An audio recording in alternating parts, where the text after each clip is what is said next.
começar por aqui. gravação. Pronto, começou, vamos lá, depois de alguns atrasos. Primeiramente, boa noite, pessoal. A gente vai falar sobre esse período do Brasil populista, né? Essa redemocratização ali após o governo Vargas. E vamos lá, né? Vamos começar com a nossa controversa década de 40, que promoveu tantas mudanças. Eu vou abordar a parte das eleições de 1945 e o primeiro governo, o primeiro presidente pós-Vargas, que vai ser o general Dutra, né? Tomás, tu passa para mim, por favor? Pronto, aí eu coloquei uma frase que eu quero que vocês reflitam bastante sobre ela. Ela foi escrita por um romancista uruguaio chamado Eduardo Galeano. Ele escreve obras como O Livro dos Abraços, Vias Abertas da América Latina, etc. Que é: a liberdade de eleições permite que você escolha o molho com o qual será devorado. Quero que vocês, ao longo da aula, vão pensando sobre isso. Passa para mim, por favor, Tomás. Primeiro vamos conhecer, né, quem foram os dois principais personagens que assumiram esse protagonismo na primeira eleição pós-Vargas, pós-Estado Novo. De um lado, a gente vai ter o general Eurico Gaspar Dutra, que sabemos aqui que é uma personalidade militar. Nessa foto aí ele já está empossado, ele já está com a faixa presidencial, e ele foi candidato pelo PSD, o Partido Social Democrático. Do outro lado, a gente tem o brigadeiro Eduardo Gomes. Brigadeiro, se vocês não sabem, não é o doce que eu estou me referindo, é o chefe militar, é um líder de brigada, um líder de esquadrão. E, como podemos ver, as duas principais figuras pós esse Estado Novo têm essa ascensão militar, né? São lançados candidatos com raízes militares. E o que é que acontece? Assim que acaba o Estado Novo, o poder ele vai ser atribuído para o presidente do Supremo Tribunal, o Linhares. E aí ele vai começar a promover interventores, mudar os prefeitos, e depois disso vai começar toda uma onda de eleições por todo o Brasil para cumprir os viés democráticos. O Eurico Gaspar Dutra ele vai receber ali 3 milhões e 51 mil votos, enquanto o Eduardo Gomes ele vai receber 2 milhões e 39 mil. Só que isso vai causar um bafafá muito grande, porque o que estava acontecendo na época? Na época, as crenças eram totais da vitória do Eduardo Gomes, o Brigadeiro Gomes. Ele estava com toda a campanha em vento em popa. Tava todo o gás, todo mundo estava naquele bate-boca, aquela propaganda. Então, aí todo mundo tava nesse bate-boca e tudo mais. E enquanto isso, o Dutra, ele tava numa ascensão bem lenta, compassada. Não era algo que você olhava e dizia, pô, esse cara vai virar o presidente da República. Não, muito pelo contrário. Apesar de que, como a gente vai ver no próximo slide, não passa ainda não. Algumas pessoas já vão estar cantando vitória antes da hora. Isso vai dar alguns problemas com as questões democráticas. O Eurico ele vai vencer de forma esmagadora, ele vence com mais de 1 milhão de votos de diferença, o que na época era muita coisa. E essa eleição ela é marcada pela participação de... Eu vou falar isso mais adiante, para não dar spoiler. Passa para mim, Tomás, vamos ver o que estavam falando na época disso. Eu trouxe um recorte do jornal, esse recorte é do Globo. Eu queria trazer, na verdade, um recorte sobre, pum, o anúncio da vitória do cara. As eleições, para quem não sabe, elas foram ocorridas em 2 de dezembro de 1945. Uma manchete, alguma coisa bem legal para ver como eles reagiram na hora. Então, aí eu comecei a pesquisar em vários jornais, né, no acervo deles e tudo mais. E aí, o que foi que eu descobri? Eu reparei uma coisa interessante, na verdade. Eu pesquisei especialmente em 2 jornais, a Folha de São Paulo e o Globo. Na Folha de São Paulo, é, não tem capa de jornal sobre a vitória do presidente Gaspar Dutra, não. todas as capas de jornais anteriores ao resultado da eleição, enquanto está rolando a apuração, vão falando em como o Eduardo Gomes ele está ganhando no Rio de Janeiro. Aí, mais uma vez, Eduardo Gomes vai liderando a apuração no Rio de Janeiro. E eu, poxa, que interessante. Aí, quando eu finalmente consegui encontrar o artigo de jornal, eu aceitei todo mundo que apareceu aqui, Júlia. Não sei se ela acabou de entrar, que eu acabei de aceitar uma pessoa. Mas continuando. Aí eu pensei, pô, bacana, deixa eu ver se eu encontro. Quando ele finalmente se tornou presidente, né? Eu procurei mais e eu encontrei. Tava na 15ª página, naquelas caixinhas miúdas que ninguém lê, condecorando o presidente pela vitória. Enquanto isso, eu fui buscar no Globo, a Folha de São Paulo, obviamente, é um jornal de São Paulo, onde eu fui buscar no Globo as questões. E no Globo, já no dia das eleições, estampado na capa da edição, estava bem assim. Acabei de aceitar, Luana, agora. As urnas consagrarão hoje a vontade soberana do povo brasileiro, elegendo o general Eurico Gaspar Dutra presidente da República. Isso é a capa de um dos jornais de grande circulação da época no dia da eleição. A capa, não é uma 15ª capa, é a capa. Enquanto isso, na Folha de São Paulo, quem que estava na capa? Estava na capa o Eduardo Gomes, e como eleger ele seria a vontade da República Brasileira. Eu não consegui, eu não lembrei, na verdade, de pegar essa capa do Folha de São Paulo. Eu pesquisei ele primeiro, depois fui lá no outro que eu encontrei, né? Mas tá lá, a vontade do povo se faz presente com a eleição, com a futura eleição do cabo Eduardo Gomes, do brigadeiro Eduardo Gomes. Aí eu, poxa, que coisa interessante, né? Enquanto um jornal canta a vitória de um lado, o outro jornal canta a vitória do outro. Parece coisas que a gente vê hoje em dia, né? Não querendo farpar ninguém. Mas passa para mim, Tomás, por favor. O Dutra ele vai assumir, a UDN, a princípio, não vai contestar, o Eduardo Gomes ele não vai contestar a vitória do Dutra, né? E até aí tudo bem, mas a UDN se descontenta, contesta, fica naquele vai, não vai, mas no fim, acabou o babado. O cara está eleito, Dutra é o novo presidente da República. E, com isso, no ano seguinte, está na hora de se formar uma nova Assembleia Constituinte. Tu falou desse negócio do 12%, tinha um terceiro candidato, mas que nem vale a pena ser mencionado, porque a pontuação de voto dele é tão michuruca que... Enfim, não eram só eles dois, não. Tinham mais candidatos. Então, só para deixar crivado isso. Mas sem grande expressão. Continuando. Vão ter 5 pontos fundamentais que eu separei para a gente ver nessa Constituição de 1946. Aí tem 4, mas porque democracia e mandatos eletivos contam como 2. Eu achei eles muito curtinhos para ficar no só. Mas, enfim, continuando. Sobre a democracia, o que essa Constituição ela vai determinar? Ela vai determinar que agora... Franciele, não está aparecendo nada aqui, não. Nenhum pedido teu, não. Assim que apareceu, eu te aceito. Continuando. Eu vou pedir de novo, vai, quando eu pedir eu aviso aqui. Certo. Continuando.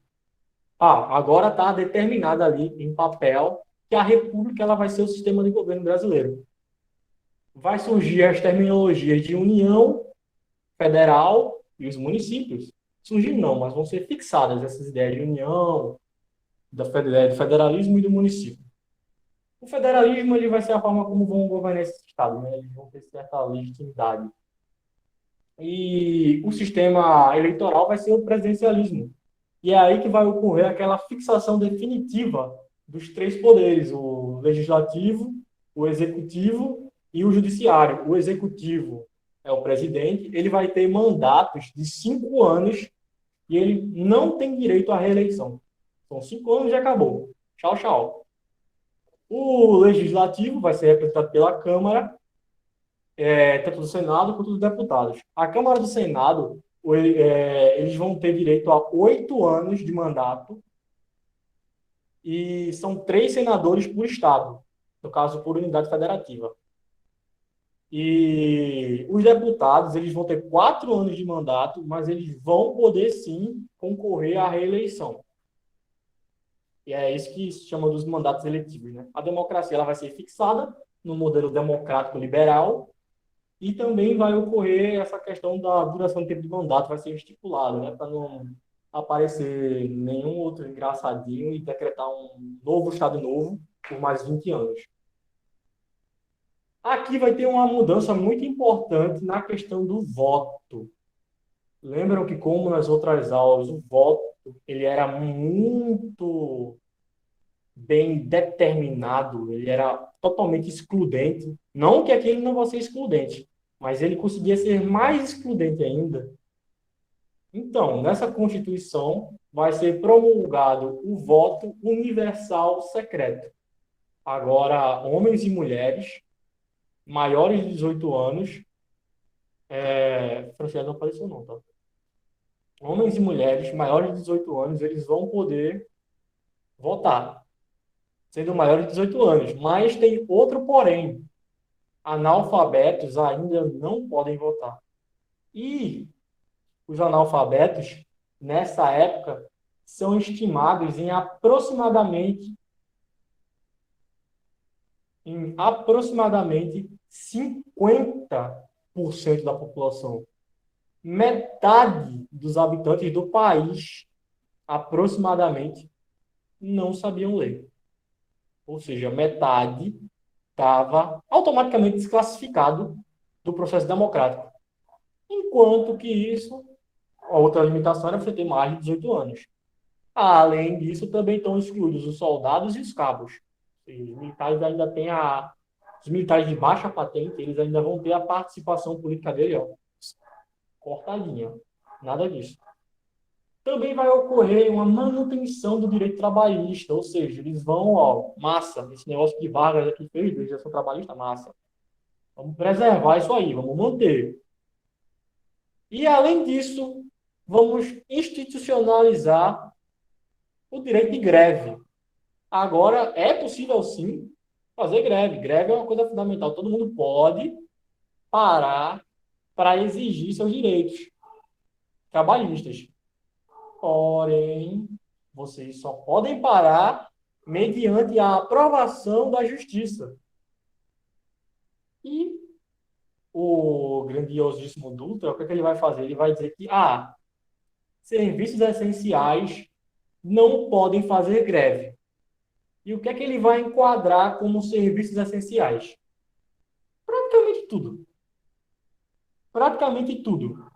Ainda mais porque durante o governo dele vão ter muitos problemas quanto à greve.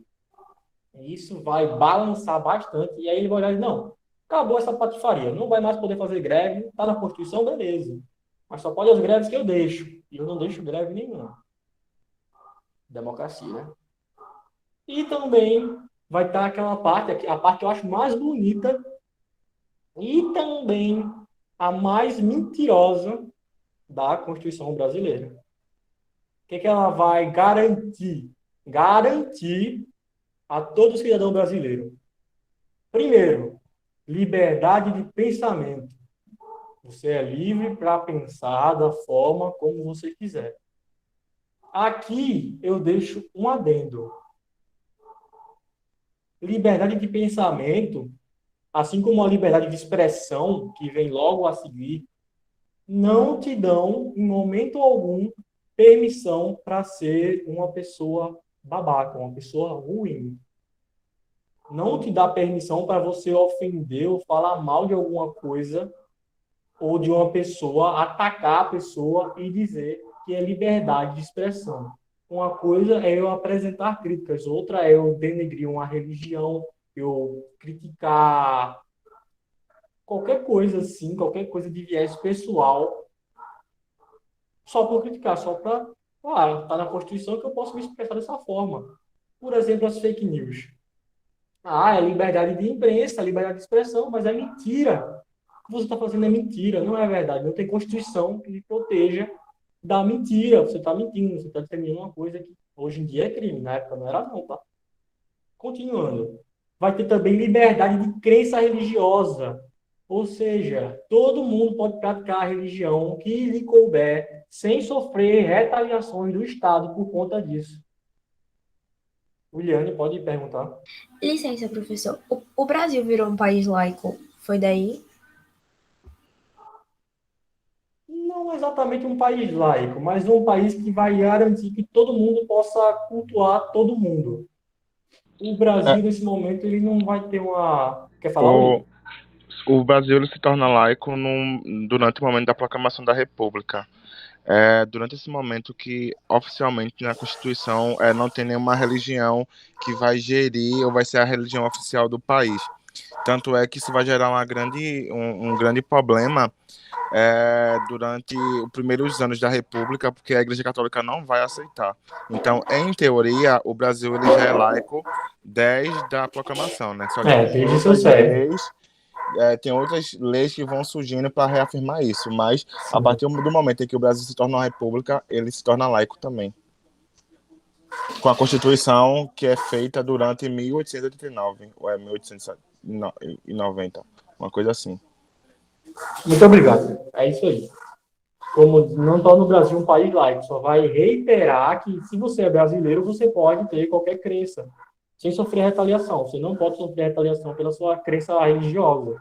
Ou seja, teoricamente, as pessoas não poderiam depredar terreiros, não poderiam atacar religiões de matriz afro, entre outras coisas, né?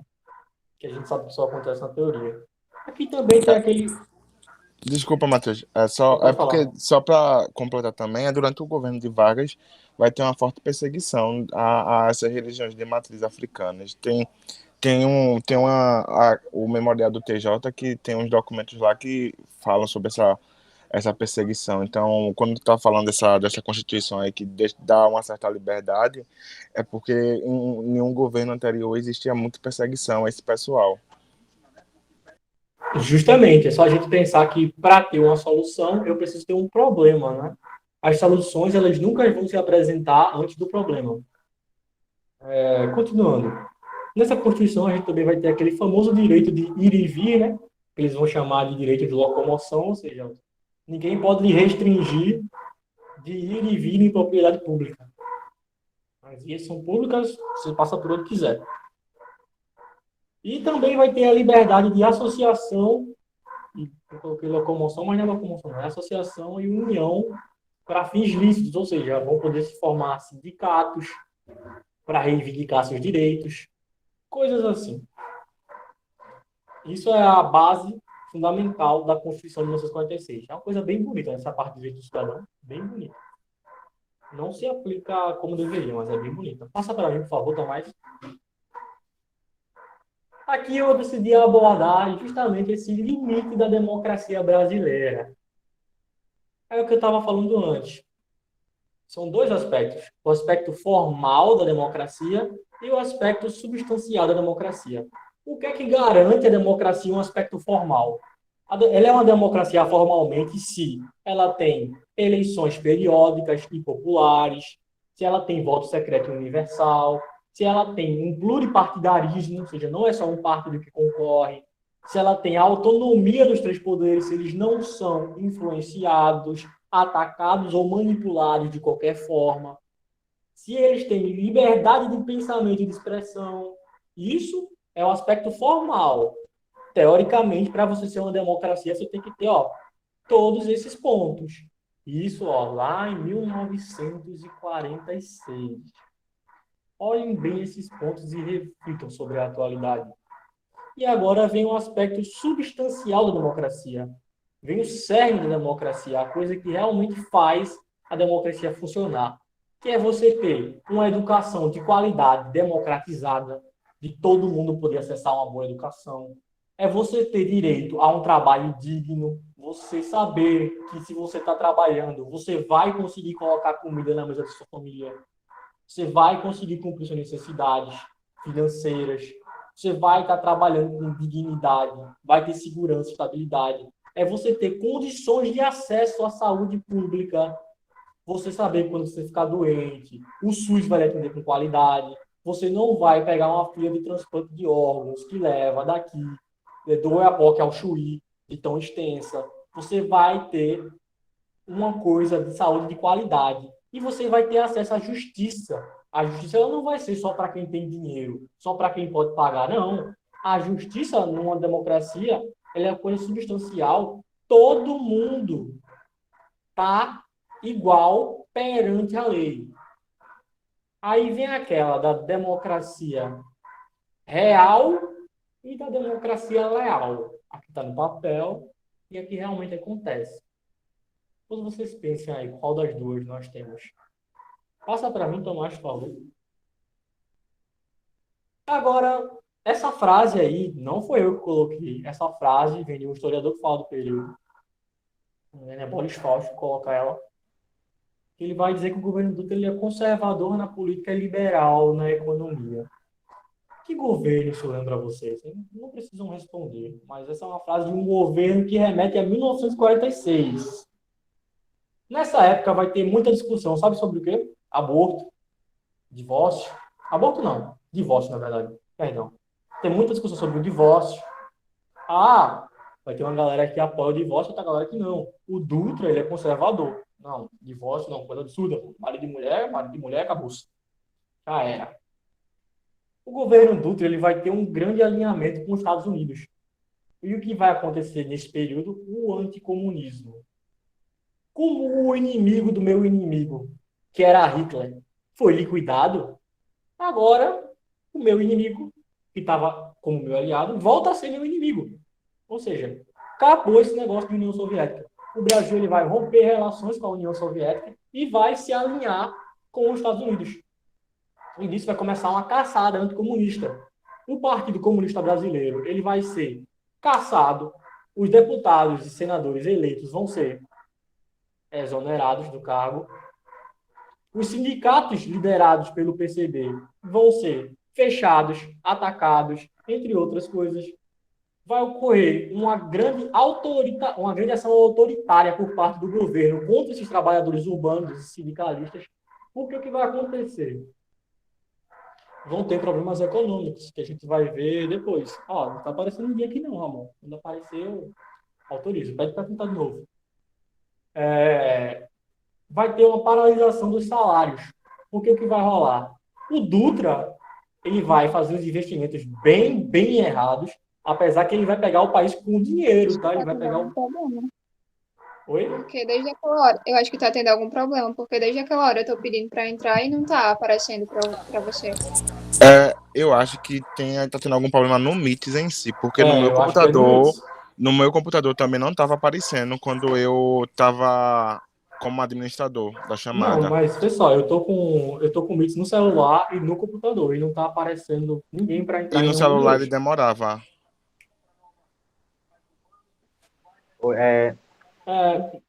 Só relaxa que a aula tá gravada, então qualquer coisa. Tipo, tu tem dúvida? Dúvida que tu tem, Franciele? É coisa assim, ou tu tá só com questão para poder assistir a aula de fato?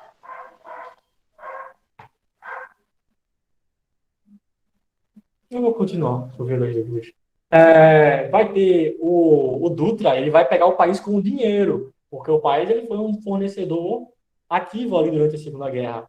Mas ele vai, a gente vai ver adiante que ele vai liquidar o dinheiro do país. E nisso, para tentar conter a inflação, o que ele vai fazer? Acabou esse negócio de aumentar o salário da galera. Não. Segura. Na verdade, abaixa um pouquinho. Primeiro tu abaixa 30, depois tu abaixa 35, depois tu abaixa 32.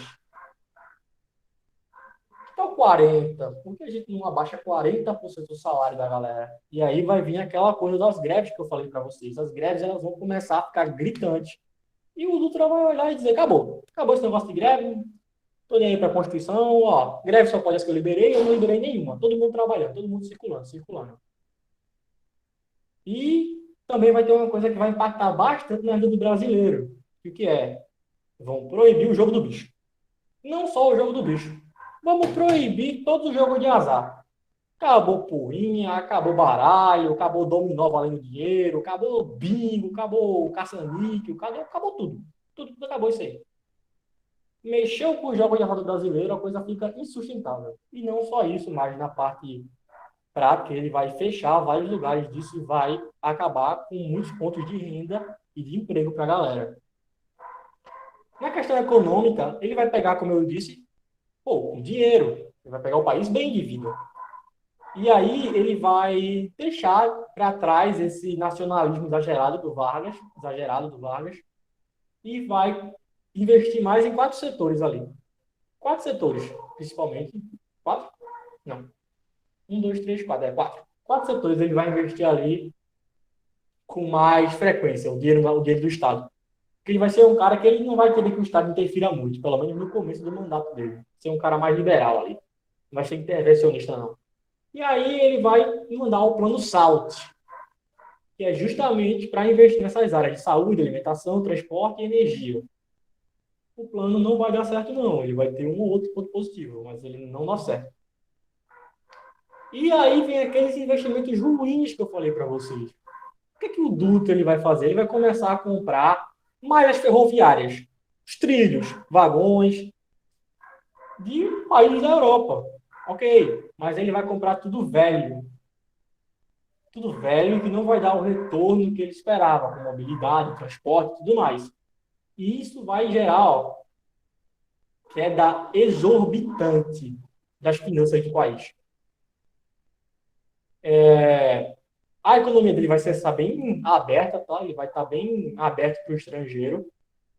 E isso vai gerar um grande problema na inflação. Porque vão começar a chegar muito produto de consumo de fora, ao invés de chegar só produto de base, de indústria, essas coisas assim. Isso vai prejudicar muito o mercado interno. E para tentar segurar as crises, aí ele vai, depois de muito protesto dessa galera da seleção de importações, ele vai começar a dizer, não, ó, vamos parar de importar bem de consumo, vamos importar só produto de base, só que nesse momento já era muito difícil de recuperar o estrago que ele tinha causado. O Brasil ele já tinha esgotado as reservas cambiais dele em 80%. Gente, 80% do dinheiro em caixa, essa que é a reserva cambial, ó, sumiu, gasta da forma mais boba possível. Passa para mim, só para finalizar. Vai vir, então, toda aquela corrida para suceder o Dutra. O Vargas, ele já começa a se movimentar antes mesmo de 1940, antes mesmo do fim do mandato dele, foi 51. E já vai estar ali mexendo seus pauzinhos. E esse Adhemar de Barros, ele vai ser um governador que ele vai popularizar essa coisa, que vai virar um elogio, essa coisa do, ele rouba, mas ele faz. É o que esse Adhemar de Barros vai transformar num elogio. Ele roubava, mas ele fazia. Pô, os outros políticos só roubavam, ele roubava e ele fazia. Beleza. E como ele estava manchado o suficiente para não conseguir se candidatar a presidente, a galera não ia votar nele, ele apoia Vargas. Beleza. O Dutra ele vai indicar um camarada chamado Cristiano Machado. Porque o Dutra ele não curte muito o Vargas, não. Ele vai indicar o Cristiano Machado, que é um político desconhecido. De Minas Gerais, se não me engano. Só que o próprio partido do cara vai começar a abandonar o cara. Vai deixar de indicar ele. E aí que vai surgir a expressão cristianizar. Que é quando um candidato ele é abandonado pelo próprio partido antes mesmo das eleições. O partido que lançou ele, deixa ele de mão, assim. O Eduardo Gomes ele ainda vai tentar se candidatar novamente, só que ele comete um erro fatal. Ele vai se posicionar contra a questão do salário mínimo. Ele vai ser contra a lei do salário mínimo. E aí, não é o que vai acontecer. Pode vir o próximo, que esse camarada aí já é conhecido de vocês.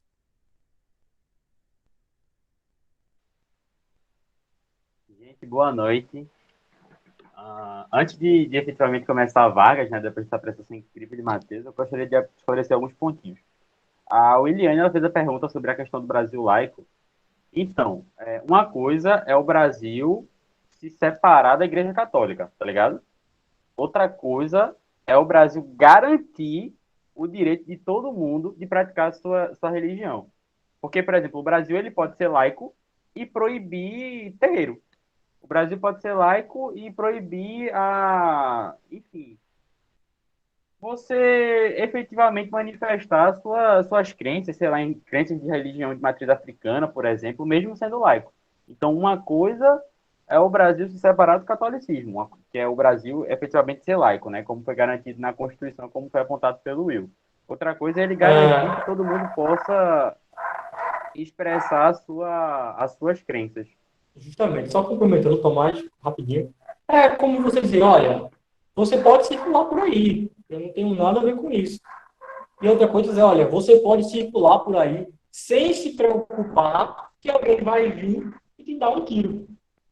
É isso que essa pessoa vai fazer. Olha, você pode circular por aí, você pode ter sua crença, que ninguém vai poder lhe dar um tiro por você ser da sua crença. E antes, essa preocupação era, pode ficar por aí, mas eu não vou te defender nada, não. O que aconteceu contigo aí, aconteceu. Basicamente é isso.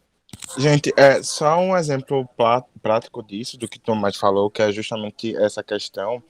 Eu não sei se vocês sabem quem é, mas tem uma mulher chamada Tia Ciata. Tia Ciata é a fundadora, basicamente, uma das fundadoras do samba no Rio de Janeiro, né, das escolas de samba. Diziam que a casa dela, o terreno dela é numa parte de África, porque lá existe uma manifestação cultural muito forte de raízes africana. E lá era uma região que era perseguida, era uma região que não podia acontecer ou podia estar acontecendo esse tipo de manifestação religiosa. Então, bem nessa perspectiva que o Tomás falou mesmo, se tornar o país laico não quer dizer que todas as outras religiões estão liberadas. Possivelmente as religiões que teriam sido liberadas são as religiões cristãs, né? Porque é bem mais fácil liberar uma religião cristã do que uma de matriz africana. Mas aí como o Matheus falou, ela vem para liberar essas outras religiões que também já existiam dentro da realidade brasileira e que até então eram perseguidas. O caso da Tia Seata, por exemplo, vai acontecer ali mais ou menos durante a década de 10, década de 20, mais ou menos ali entre o final da República Velha e o início do governo de Vargas, ou durante o período de Vargas, mais ou menos nesse tempinho assim. Então, um ponto, acredito que seja bem esclarecido, né?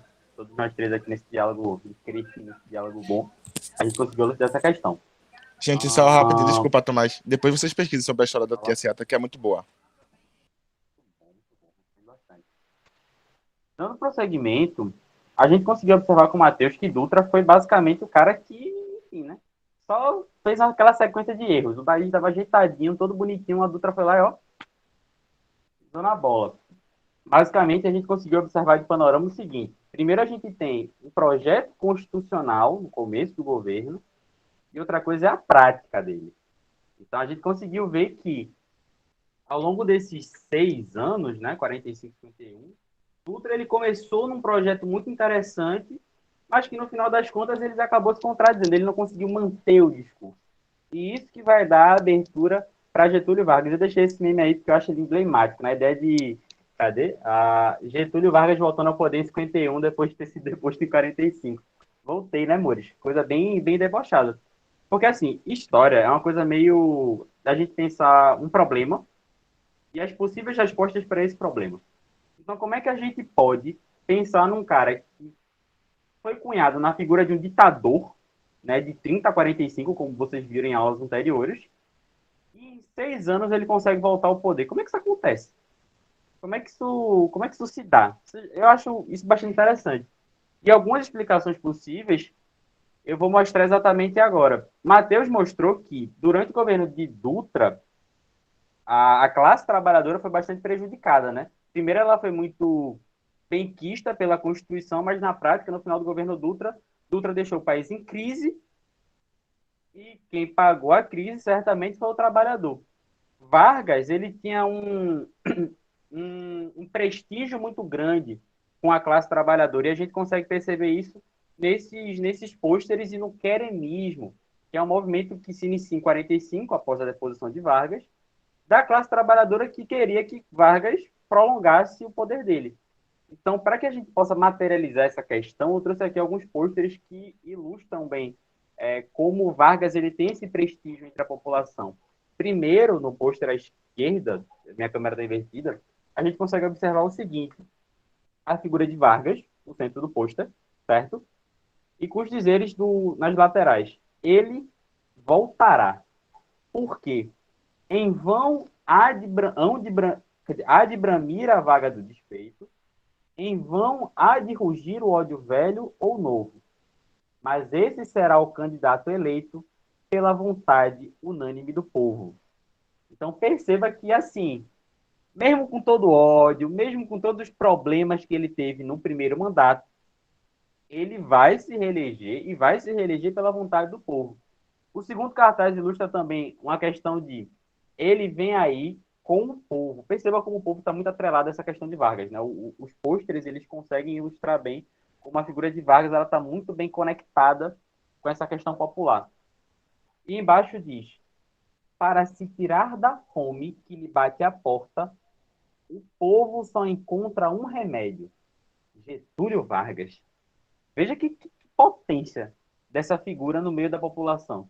E aqui ao lado é uma foto que ilustra um pouquinho dessa popularidade de Vargas, sobretudo porque ele garantiu muito dos direitos trabalhistas, né? Tem um dos pôsteres que diz: porque queremos Getúlio porque ele nos deu a aposentadoria. Então perceba como, assim, uma das explicações para essa rápida ascensão de Getúlio ao poder, pouco tempo depois dele ter sido deposto, é essa conexão que ele tem com a classe trabalhadora.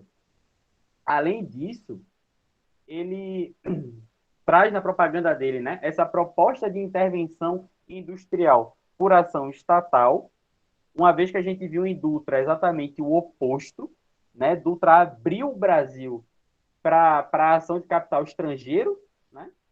Além disso, prometeu a garantia do pleno emprego e o combate à miséria sem o sacrifício do crescimento econômico. Ou seja, basicamente, em linhas gerais, a proposição do Vargas era um governo nacionalista, um governo que visava o desenvolvimento industrial baseado no capital nacional e que pudesse garantir emprego e qualidade de vida para a classe trabalhadora. E essa charge ao lado eu trouxe para ilustrar a ideia de como Vargas ele é muito camaleônico no primeiro mandato, né? Ele acaba pegando a Constituição e moldando a Constituição aos interesses dele.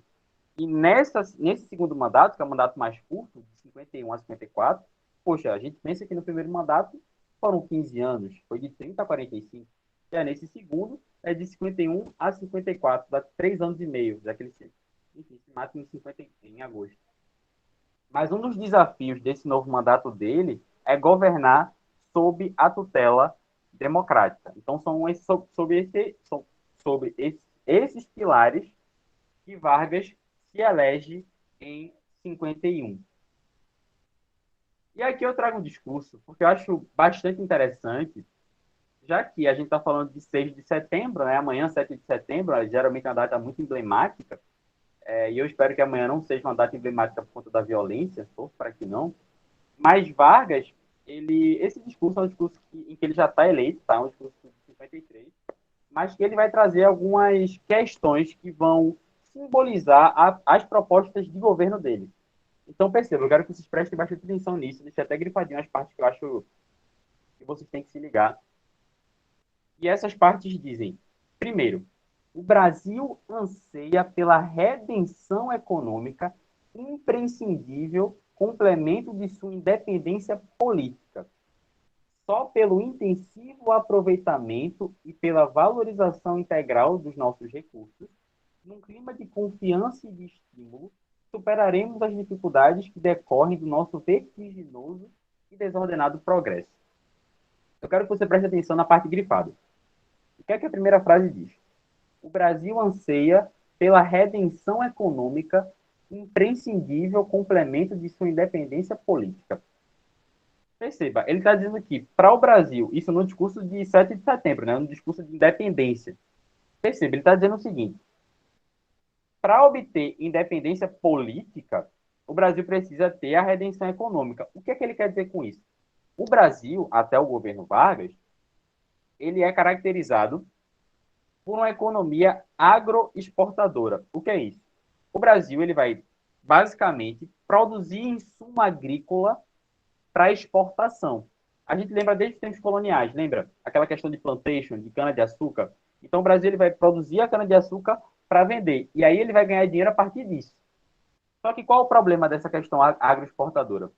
Sobretudo quando a gente tem um país que se baseia, um país pautado, que tem essa economia pautada na agroexportação. Qual o problema? O problema é que a gente fica dependente do mercado externo. Como assim? Perceba no primeiro governo Vargas, a crise do café. A gente tinha uma larga produção de café, certo? Certo. Só que o nosso principal comprador, Estados Unidos, quebrou. E a gente quebrou junto. A gente se lascou junto. A gente se lascou de tabela, porque não tinha ninguém para comprar e aí, nosso principal produto não tinha ninguém para poder vender para obter o lucro.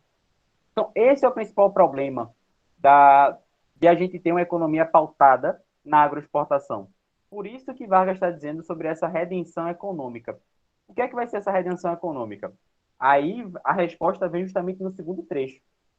Só pelo intensivo aproveitamento e pela valorização integral dos nossos recursos. Ou seja, a gente tem que se apropriar das nossas riquezas naturais.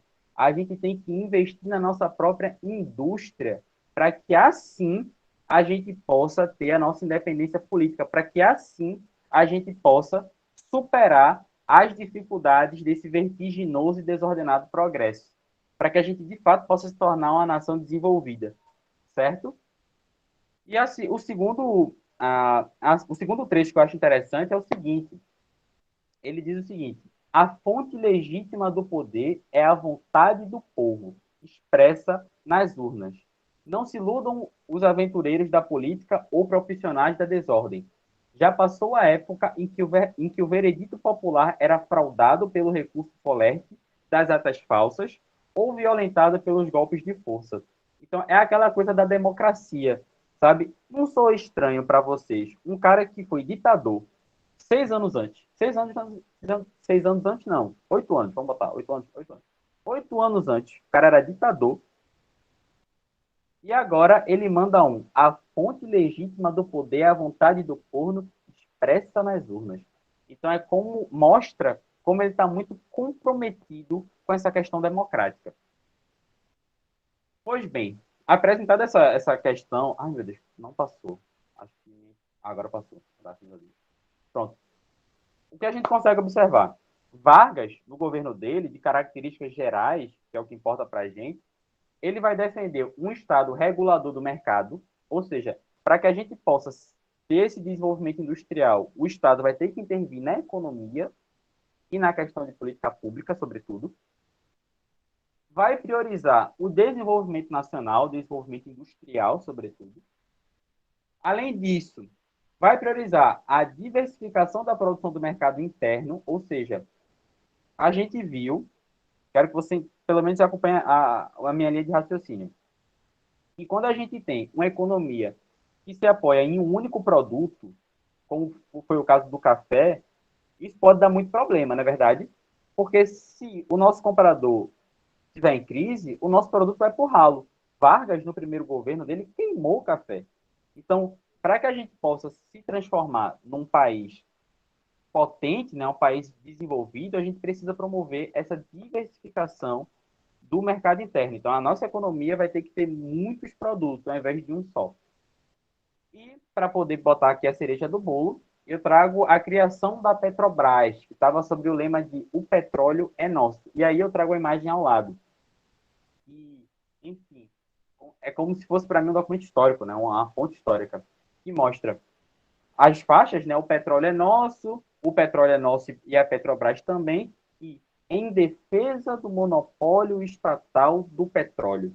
Então, consegue ilustrar como essa questão da indústria e da exploração dos recursos minerais era exclusivamente estatal. O governo quem faria isso, tá certo? Então, foram sobre esses pilares que esse breve governo de Vargas se pautou. Por fim, a gente tem aqui a questão da oposição e da queda. Por quê? Porque o governo Vargas ele não vai ser as mil maravilhas. Ele vai ser afetado por uma crise econômica, que é o seguinte: o Brasil ele teve um desafio muito grande, porque a gente não pode analisar o Brasil de forma isolada, esquecendo do panorama em que ele estava inserido. O mundo estava inserido na Guerra Fria, Estados Unidos e União Soviética.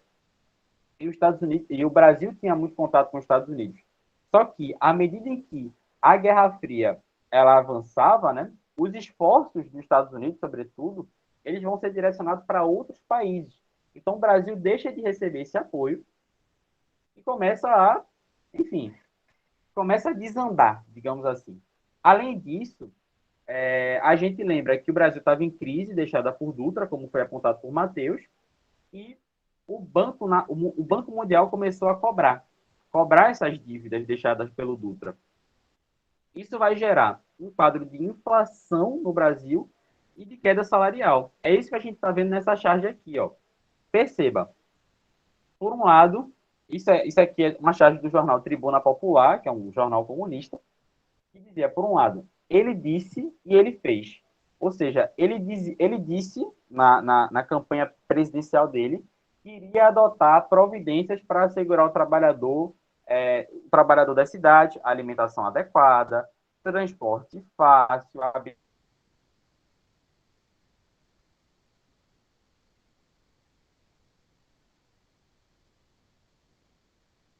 habitação barata, tudo preço,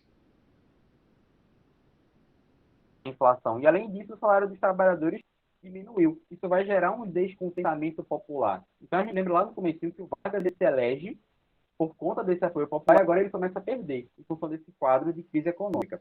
Além disso, a UDN, que é a União Democrática Nacional, Partido Conservador, vai cair matando, sabe? Vai cair matando, sobretudo no uso das mídias, para criticar o Vargas.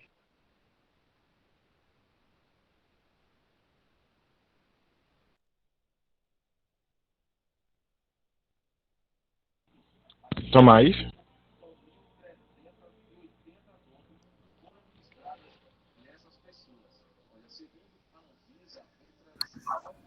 Eita, ele caiu. Rapaz, o homem foi sabotado. Quem caiu? Voltou. Oi? Voltou. Tomás? Carla? Certo? Sem dúvida? Não? Ressuscitou. Tá te ouvindo. A gente Agora consegue vamos. observar Caiu. que Vargas já começando a se isolar. Tomás? Professor? Ele já está perdendo a Tomás. população, os trabalhadores.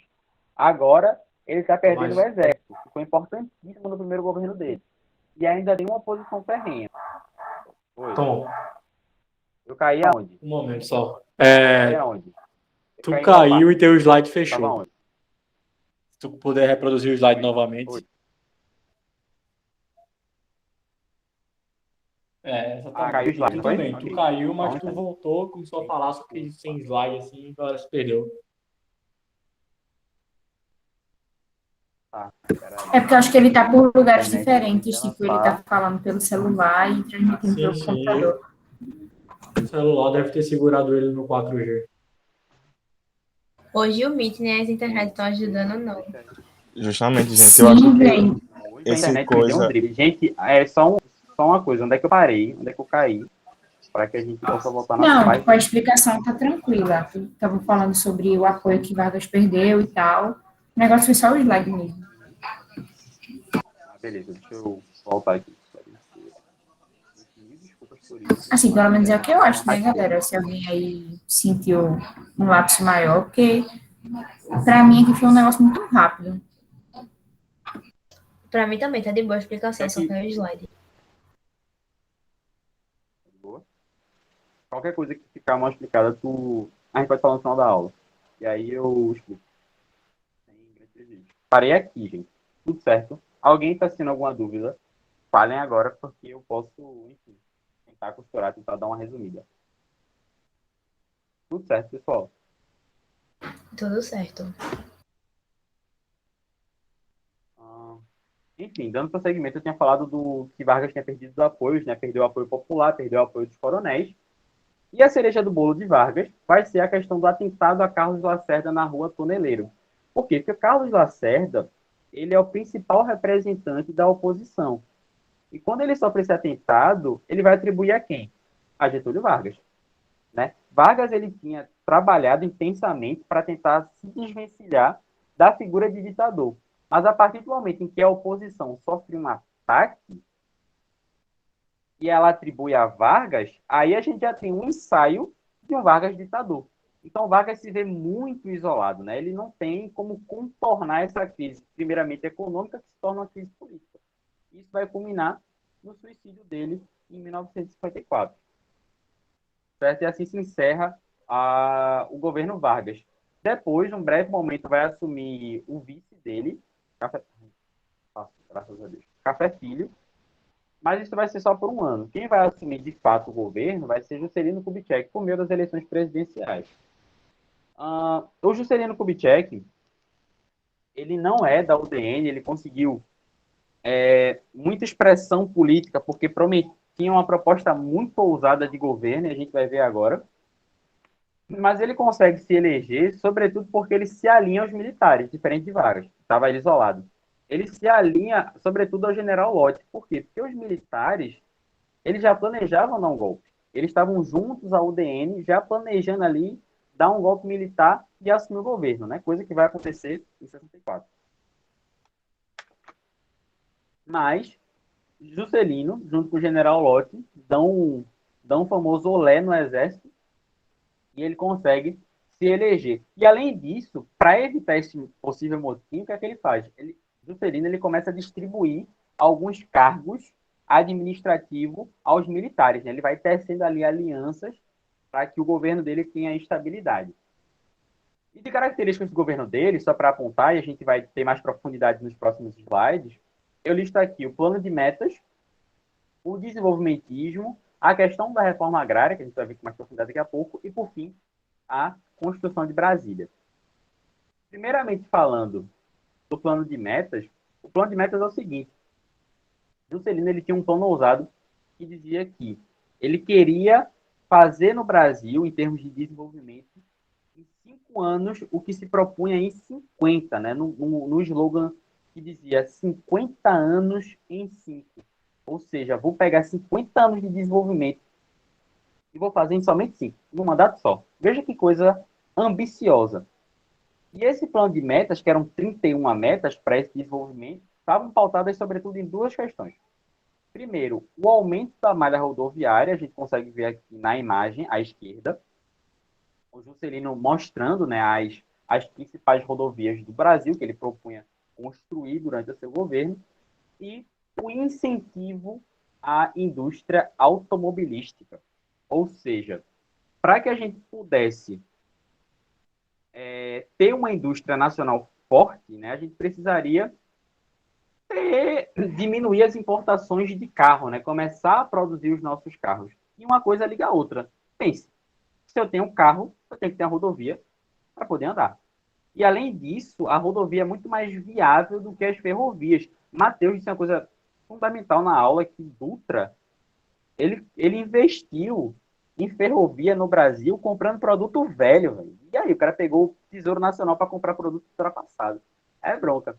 E aí, Juscelino, né, com esse plano de desenvolvimentismo, dando sequência ao que Vargas tem ali proposto, ensaiado a princípio, ele vai ter essa preocupação em aumentar essa malha rodoviária. Então, são esses os dois principais pilares em que estão pautados o plano de metas. Primeiro, o incentivo à indústria automobilística, sobretudo para diminuir a importação de carros. Segundo, o aumento da malha rodoviária. E aqui, pessoal, eu trago um mapa, eu não sei como é que está para vocês, mas ele vai mostrar, eu trouxe só para ilustrar, como a importância das rodovias no Brasil, né? Sobretudo nesse plano do Juscelino, porque a proposta dele era de ligar todas as 5 regiões do Brasil através das rodovias, sabe? Então ele vai ligar, sobretudo, Nordeste, Sudeste e Sul, e vai fazer algumas rodovias que ligam ali alguns estados do Norte e que vão dar e esse Norte vai conseguir dialogar tanto com o Nordeste, tanto com o Sudeste, quanto com o Centro-Oeste, quanto com o Sul. Então era a ideia de conectar o Brasil através das rodovias. Mas bem, como eu disse lá no começo da aula, para cada história é uma questão muito de problema, né? Da gente pensar um problema e pensar, enfim, soluções ou respostas possíveis para esse problema. E a pergunta que fica é: como é que o Juscelino ele pautou essa necessidade no brasileiro de se desenvolver? Ou seja, como é que eu vou incutir na população a comprar essa necessidade de que o Brasil precisaria se desenvolver. Por que o Brasil precisa se desenvolver? Juscelino, ele estava muito atrelado a intelectuais no período, certo? E um deles, Celso Furtado, ele tem uma tese que dizia que o Brasil era um país subdesenvolvido. Então, ele estava numa fase muito específica do capitalismo. Isso consistia no seguinte: a gente tinha no Brasil centros urbanos com a economia desenvolvida, com a indústria, e, por outro lado, a gente tinha as questões periféricas, né, as regiões periféricas, a zona rural, que tinha a economia arcaica e agroexportadora, que a gente já viu durante a aula. Então, em função disso, o Brasil se enquadraria na posição de um país subdesenvolvido. Uma expressão que certamente já deve ter ouvido falar, que o Brasil não era um país ali de primeiro mundo, o Brasil não era um país desenvolvido. E esse subdesenvolvimento, ele vai ser muito bem divulgado nos meios de comunicação. E aqui eu trago alguns filmes que foram produzidos no período, certo? Veja, a gente está falando sobre um centro urbano desenvolvido e uma zona rural arcaica, ok? Era isso que se pautava o subdesenvolvimento. O Brasil era subdesenvolvido em função disso. E em função disso, eu trouxe uns 3 filmes só para ilustrar basicamente essa perspectiva. Primeiro, eu trago Rio 40 Graus, que foi desenvolvido pelo Nelson alguma coisa, perdão, gente, eu não lembro o nome do produtor, mas que basicamente mostrava as disparidades do centro urbano. E era basicamente um tom de denúncia, porque mostrava um rio que tinha um glamour de Copacabana, de Ipanema, mas que tinha também as desigualdades sociais, uma vez que a narrativa de Rio 40 Graus é a narrativa de 5 garotos da periferia que vivem numa condição de pobreza, que têm as dificuldades sociais de inserção na própria sociedade em si. Então, é um filme que ilustra um pouco esse subdesenvolvimento e como ele se dá também no meio urbano. Depois, eu trago aqui no meio o filme de O Cangaceiro. Veja só, né? Quem diria? Essa figura do cangaceiro. Isso, perfeito. Nelson Pereira dos Santos, que é um Will. A gente tem esses 2 outros filmes, que é basicamente o cangaceiro, né? Essa figura nordestina do homem sofrido, do homem da seca, da pobreza, da zona rural. É nesse período justamente que o Nordeste ele vai aparecer com muita veemência como uma região muito problemática, muito arcaica, né? Muito contra, indo numa direção oposta ao desenvolvimento. E aí vai surgir essa figura do cangaceiro, né? A gente também tem um outro filme, que é o filme Vidas Secas, que é do livro de Graciliano Ramos, que vai retratar essa questão de como nas zonas rurais existe a questão da seca, da pobreza, da miséria, da fome. Então, assim, o meio artístico vai ser muito responsável por disseminar na população essa ideia de subdesenvolvimento. Dos centros urbanos, que, apesar das desigualdades, apresentam o desenvolvimento, a questão industrial, e de como as zonas periféricas, sobretudo as zonas rurais, e isso se aplica em especial ao Nordeste, elas são arcaicas, elas são pobres, elas têm problemas de seca, sabe? E aí, para estabelecer um paralelo, e eu não posso me furtar de falar disso, e aí eu gostaria que vocês deixassem nos comentários qual a opinião de vocês sobre. Eu trago aqui a letra da nossa gloriosa Juliette, né? Que, enfim, diz o seguinte: mas é que eu venho lá do sertão, o coco é seco demais, irmão, e o preconceito eu só engulo com farinha. Não tenho medo de escuridão, eu sou fogueira de São João, trago no peito a oração de manhã. Benção? Pode parecer uma coisa, enfim, é uma provocação, porque assim, acabou ficando muito popular essa questão esse ano, não é de hoje que essa questão se apresenta, mas consegue ilustrar muito como esse Nordeste aparece, sobretudo nos veículos de comunicação em massa, e ganha muito destaque. Ai, eu não consigo, velho. É muito engraçado. Sempre que eu leio isso, eu fico rindo. Meu irmão, mentira, povo. Não, mentira. Não rio de nada, nem demais com isso. Eu me gargalho. Mas eu quero que vocês reflitam como essa figura, ela acende, sobretudo hoje. O Nordeste ele é muito lembrado, sobretudo, na questão da figura do cangaceiro, na questão da figura da seca, do cacto, de engolir o preconceito com farinha, o coco é seco demais, irmão. Então, o Nordeste ele ganha muita evidência ainda hoje, pautado nessa perspectiva de subdesenvolvimento. Ainda hoje se reproduz essa ideia de que o Nordeste é isso, sabe? É como se o Nordeste ele tivesse ainda muito preso a essa condição de subdesenvolvimento, como se o Nordeste fosse como se isso traduzisse o que é o Nordeste. Você se sente representado numa coisa dessa? Você já engoliu o preconceito com farinha hoje? Sabe? Eu trago isso mais como uma provocação, para que a gente pense como hoje ainda, e aí para você pensar um pouco de como a figura da Juliette, claro, a gente fala de personagens em reality show, né? Como e por quê? Como e por que ela ganhou essa proporção nacional?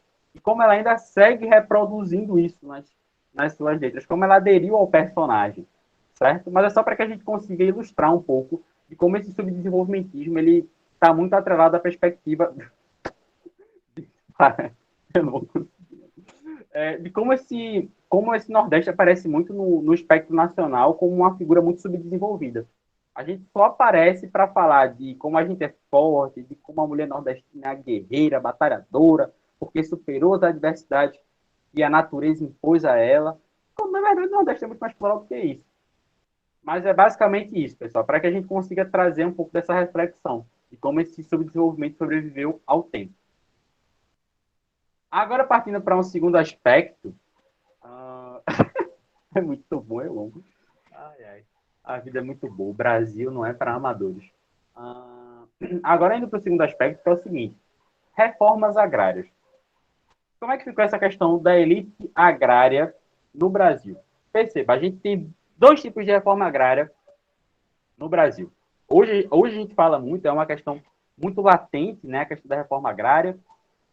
E é o seguinte: primeiro a gente tem a reforma agrária trabalhista, que defende a pequena propriedade para o camponês, que não tem condições de se manter, né, e aí ele vai criar uma pequena porção da propriedade para produzir, para ali reproduzir a agricultura de subsistência.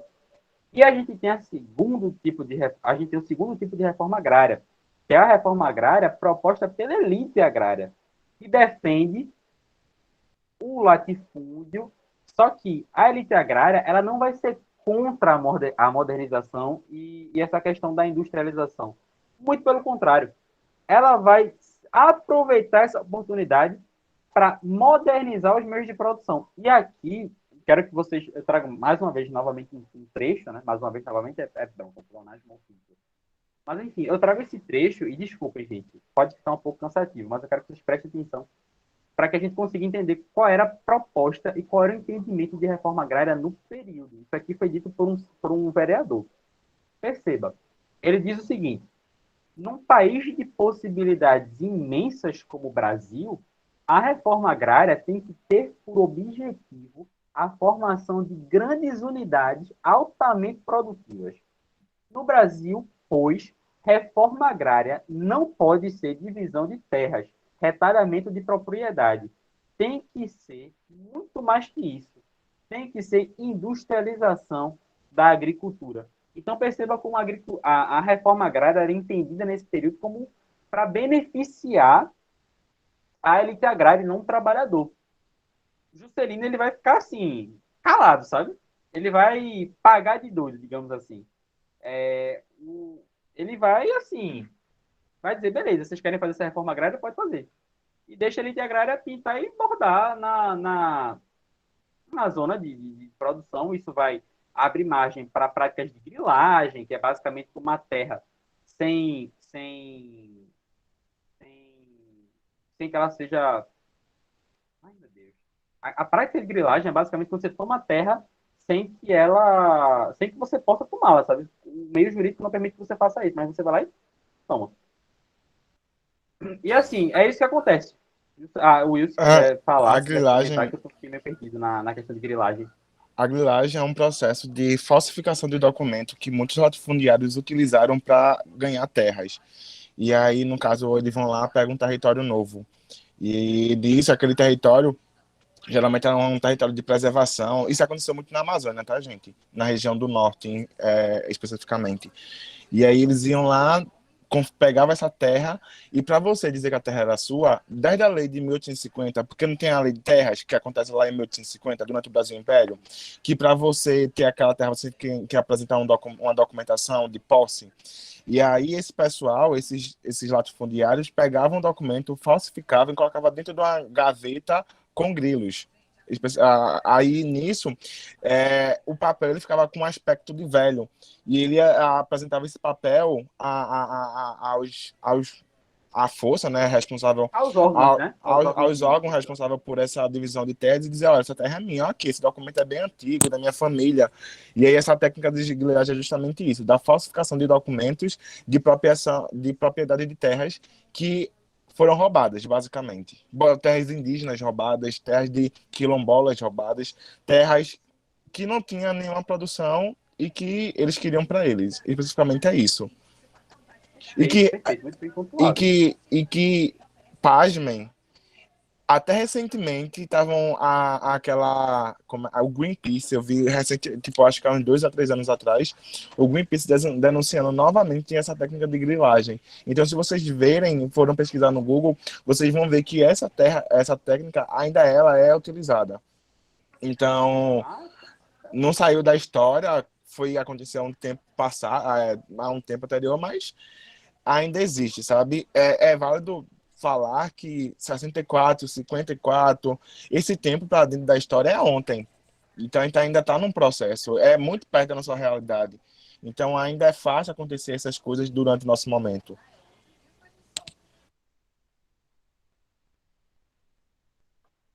Perfeito. Tudo isso é uma coisa agora, que assim, eu fico espantado às vezes, quando a gente tá falando de um período que não foi nem 100 anos atrás, sabe? Foi coisa assim, sei lá, se eu botar aqui na matemática, é coisa de 80, 70 anos atrás, então você vai ter parentes seus que viveram nesse período. E muito bem pontuado, na questão de grilagem, eu fiquei meio perdido, mas basicamente é isso. Obrigado, amigo. Me salvou agora nessa. Mas, enfim, é basicamente isso que se dá na zona rural, nas zonas periféricas, né? São essas práticas. O Juscelino, ele meio que se abstém nesse período, desde que a elite agrária fosse assim, digamos que estivesse alinhada a essa questão da industrialização, desde que ela não se opusesse a esse plano de industrialização.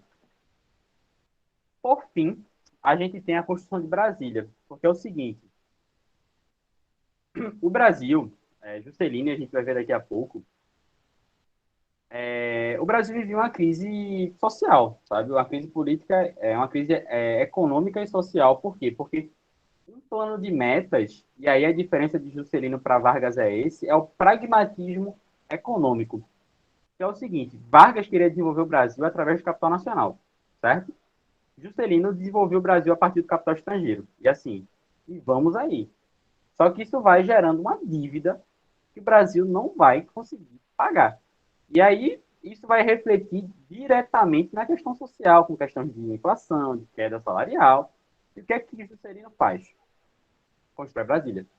Faz mais um plano caro, um plano que vai mudar a capital do Brasil, né? Vai deixar das grandes capitais industriais e vai para o interior do Brasil, para conseguir passar essa imagem de uma industrialização que está em marcha para o centro do Brasil, né, que está voltada à questão do interior do Brasil também.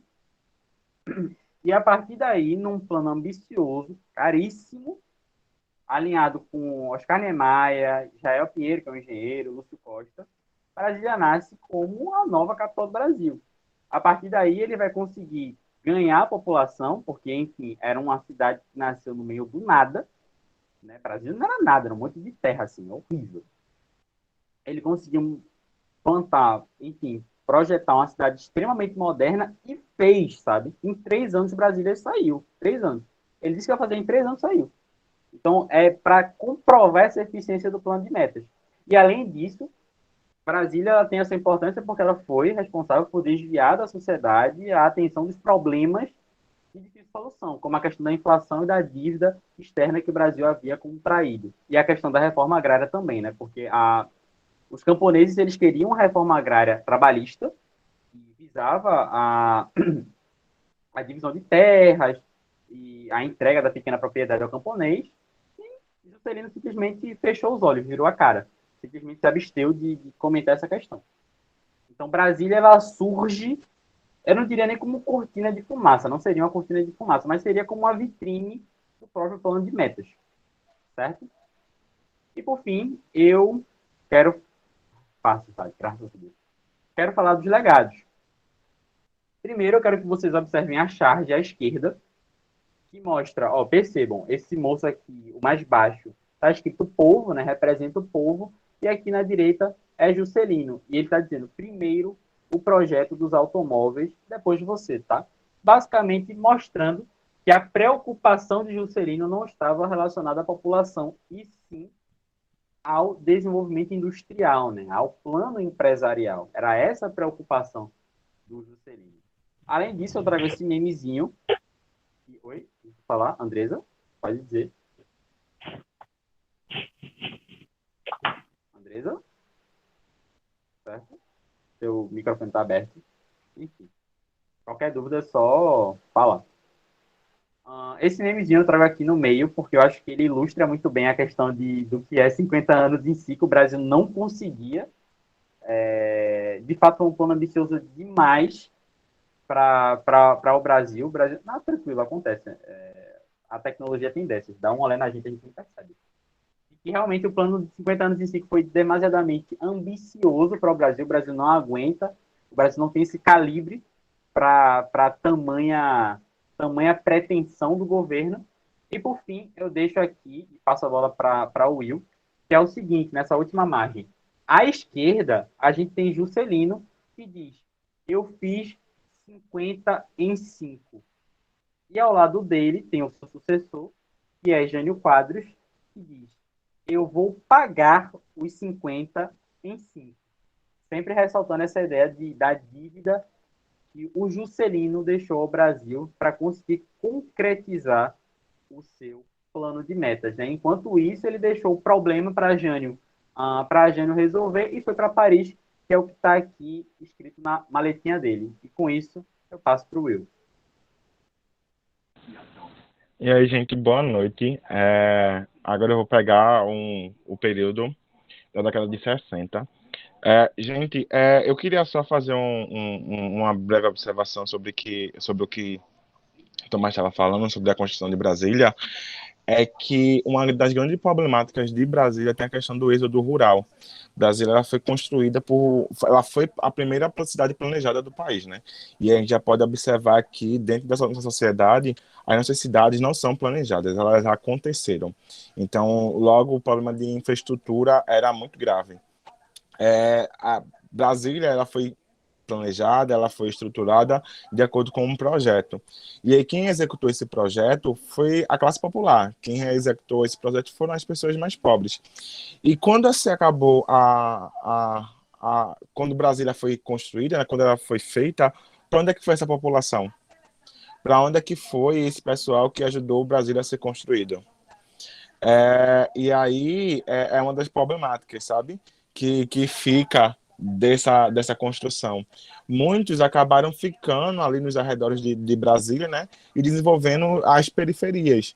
Então, assim, Brasília, ela a quem já foi a Brasília ou quem for algum dia a Brasília, no centro de Brasília é tudo bonitinho, tudo bem planejado. Mas você saiu do centro de Brasília, você vai ver as periferias que nasceram.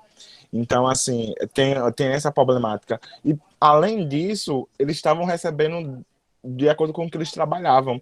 E depois que eles acabaram, eles vão receber o quê? Eles não têm mais dinheiro para voltar para casa, eles não têm casa, eles não têm emprego para se manter. Então, assim, são várias problemáticas que ficam em torno da questão de Brasília. E aí, para finalizar a aula de hoje, eu vou entrar na década de 60, que eu vou falar sobre o governo de Jânio Quadros e o governo de João Goulart.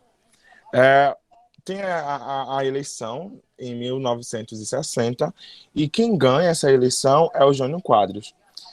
Ele ganha com ele ganha de um marechal com 48% de votos de aprovação da população. Nessa época, era se permitido que o vice ele não era de uma mesma chapa. No caso, hoje, quando a gente vai lançar, né, uma chapa já tem que ter o vice lá planejadinho. Então, um exemplo, o Fernando, o Haddad se lançou com a Manuela.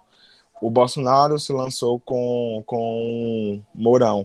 A Dilma se lançou com o Demônio. Eita, Temer. E aí, nos dias atuais, nós temos a candidatura do presidente e do vice-presidente juntos. Mas nesse período era permitido, ou não só era como permitido, como era o fato, sabe? Para você se candidatava à vaga de presidente e eu vinha outra pessoa se candidatava à vaga de vice-presidente. Por isso, poderia existir pessoas assumindo o poder de partidos diferentes e com propostas diferentes. Pode passar também para mim, por favor, Tomás? Mas antes de falar sobre o Brasil, Tomás falou sobre a Guerra Fria.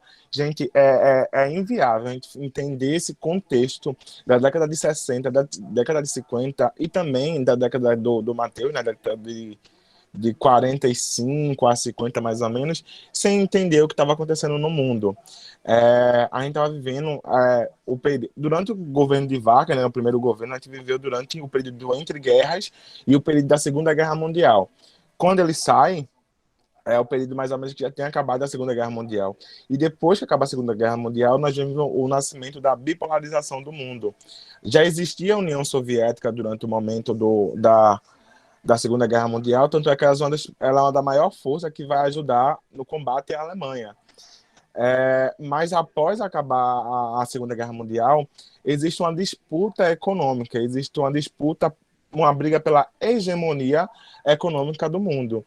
E aí eu acho que vocês já viram, vocês já estudaram sobre a Guerra Fria, né? E aí nesse momento estava acontecendo, estava tudo conturbado. O Brasil, durante o período da Segunda Guerra Mundial, ele tomou o partido do eixo.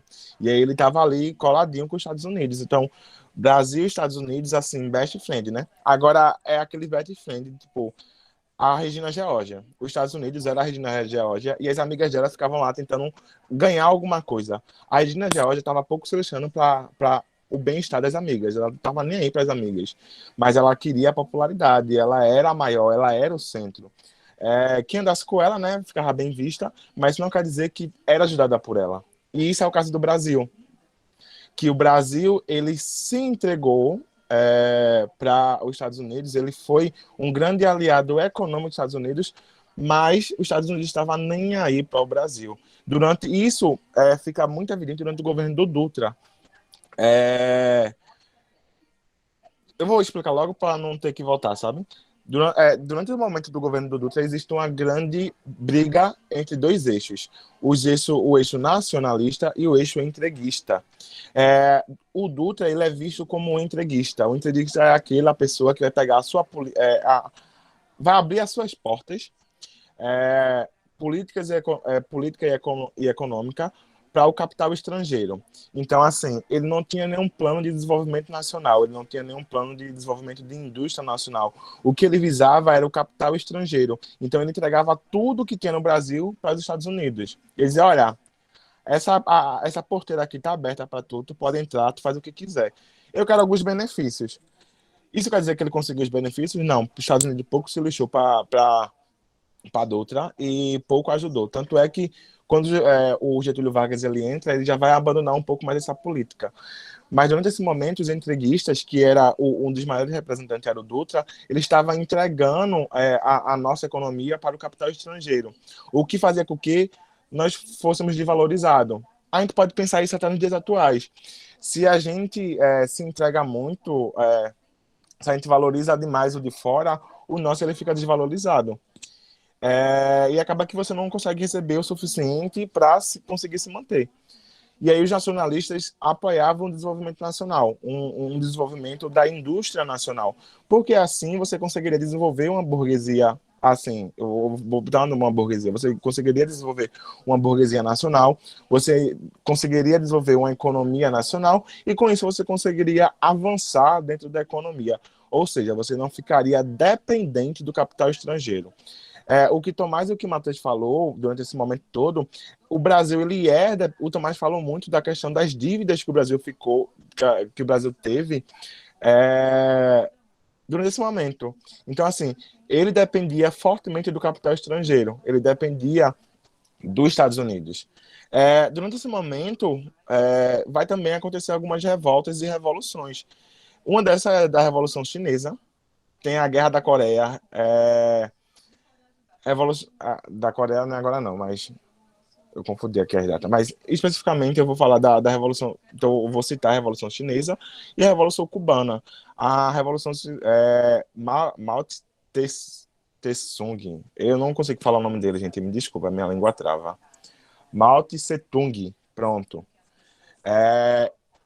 A China ela vai passar por um processo e ela vai se tornar comunista. Cuba era o terraço dos Estados Unidos. Cuba era o lugar onde o pessoal dos Estados Unidos ia tirar férias. Para quem não sabe onde fica Cuba fica bem embaixo ali do sul dos Estados Unidos, bem pertinho. E Cuba ela tinha uma economia voltada à produção de charuto, produção de açúcar. Era voltada toda para os Estados Unidos. Os Estados Unidos exploravam aquele território. E Cuba não tinha nenhum desenvolvimento nacional, era explorada, e nesse momento vai surgir três pessoinhas, que é o Ernesto Che Guevara, o Fidel Castro e irmão do Fidel Castro, com outras pessoas, que vai lutar por uma liberdade e uma emancipação desse território. Ele vai querer que os Estados Unidos saia desse território, porque quem cuidava de Cuba era os Estados Unidos, porque foi os Estados Unidos que assinou a independência de Cuba. Enfim, os Estados Unidos ele vai perder Cuba, ele vai perder o seu terraço. Ele vai ficar, poxa, Cuba se tornou socialista. Esse pessoal aí tá vindo com muita força. Então eu vou ter que abrir meus olhos para que esse tipo de revolução, esse tipo de ameaça não aconteça em outros países da América Latina. Existia uma política de América para os americanos, que basicamente o que predominou foi a doutrina Monroe. E aí quem mandava nisso tudo era os Estados Unidos. Então os Estados Unidos ele tinha uma hegemonia econômica e política dentro da América Latina. Então ele vai começar a ficar atento a essas propostas socialistas que vão começar a ser difundidas dentro da América no geral. Cuba foi o primeiro exemplo e também tem o exemplo do Brasil. Então, na ditadura que foi implementada tanto no Brasil como na Argentina como no Chile, tem um forte dedo dos Estados Unidos nisso. Deu para entender, galera, até agora? Eu tô falando muito rápido. Tá confuso? Tá tranquilo. Tá tranquilo, porque eu falo muito rápido e às vezes eu me embolo nas palavras. Mas se tiver tranquilo, vocês me avisem. Vê. E aí, nesse momento também, vocês viram sobre o imperialismo, vocês viram que a África estava sob o domínio de muitos países do continente europeu. Desse momento também vai acontecer o movimento do pan-africanismo. E aí, muitos países que são da África vão estar lutando por sua independência e vão querer sua liberdade. Como eu já falei, o governo de Dutra é um governo entreguista. O governo de Vargas e o governo de JK, ele vem com uma política de desenvolvimento associado. Então, eles vão aproveitar o capital estrangeiro para tentar desenvolver um pouco o Brasil. Diferente do que o Dutra fazia de entregar tudo para o pessoal de lá de fora. Tanto que o Tomás falou da propaganda do petróleo é nosso, e que um pouco mais na frente vai ter uma briga por conta do petróleo. Porque o Jango ele vai querer confiscar esse petróleo e tornar ele um bem público. Tu pode passar, Tomás, por favor? Jânio Quadros, ele vai ganhar nas eleições de 60 e ele vai ser vai ser um representante conservador do partido da UDN, a UDN que apoiou o Jânio Quadros. E aí, o Jânio Quadros já tem uma carreira política de vereador, deputado de São Paulo. E a proposta de Jânio Quadros era: eu vou varrer a corrupção. Então, nos comícios dele, nas apresentações dele, como você pode ver na imagem, ele estava sempre com a vassoura na mão. Tem uma cena em que ele está num palanque, que ele varre o palanque, demonstrando como é que ele vai fazer com os ladrões, né? Um discurso para ganhar a galera, para ganhar a galera, literalmente, que esses discursos não saíram da nossa política até a atualidade. Para quem observou as eleições dos anos de 2018, dá para enxergar que existe ainda como é que acontece isso, sabe? De eu vou varrer a corrupção, eu vou limpar com a corrupção, e que vocês vão enxergar que muito do discurso adotado durante esse período são os discursos adotados durante as eleições de 2018. A diferença é que tá achando ruim vai para Cuba, vai ser tá achando ruim vai para Venezuela. Mas, enfim, o Jânio Quadros ele vai tomar posse do governo na cidade inaugurada, lá em Brasília. Ele vai inaugurar o príncipe não, né? O nosso presidente aí, ele vai inaugurar a cidade de Brasília. Porque até então o centro era o estado da Guanabara, que ficava no Rio de Janeiro. Ele tinha uma política interna de desenvolvimento interna. A política interna dele, ele era conservador. Ele era defensor dos bons costumes. Mas na política externa, ele estava tentando abrir as negociações do Brasil para outros países. Porque eu falei, e os ministros também falaram, que durante o governo do Dutra, o Dutra ele se fecha aos Estados Unidos. E ele fica lá, ó. Eu vou dizer assim, gente, perdoe o coisa, mas o Dutra, ele se torna uma cachorrinha dos Estados Unidos. Então, tudo que ele fala, tudo que os Estados Unidos fala, naquele tempo era o período do Washington, né? Eles aceitam. Enfim, hoje, até pouco tempo atrás, a gente também estava nisso, né? O Laranjinha lá falava e o saquinho de cocô aqui aplaudia. Enfim, deixa eu voltar aqui. Eu me perdi. Sim, aí me achei. Essa política interna dele é uma política conservadora, mas a política externa ele vai procurar apoio de outros países. Durante 1947, Dutra falou que era contrário à política do socialismo e comunismo. E ele vai cortar relações com a União Soviética. Quando o Jânio Quadros assume, ele vai começar a correr atrás desses países para tentar estabelecer algumas relações. Ele vai estabelecer relação com Cuba. Cuba tinha passado por uma revolução e ele vai estabelecer uma relação comercial com Cuba. Ele vai mandar o seu vice, que era o Jango, para a China, para ter uma conversa lá com o pessoal sobre economia. Então, tipo, esse cara que era um conservador, que era da UDN, vai começar a ser visto com maus olhos, porque ele está estreitando relacionamentos com países de base socialista, com países inimigos. Então, a UDN e os militares que representavam o Partido Conservador vão começar a ficar de olhos abertos. Deixa eu ver aqui.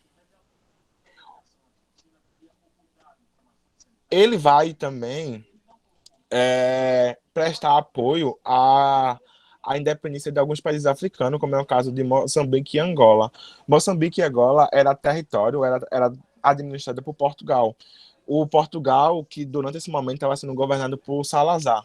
Salazar Sonserina, que para quem é fã de Harry Potter, Salazar tem a ver com Salazar Sonserina, tem tudo a ver, minha gente.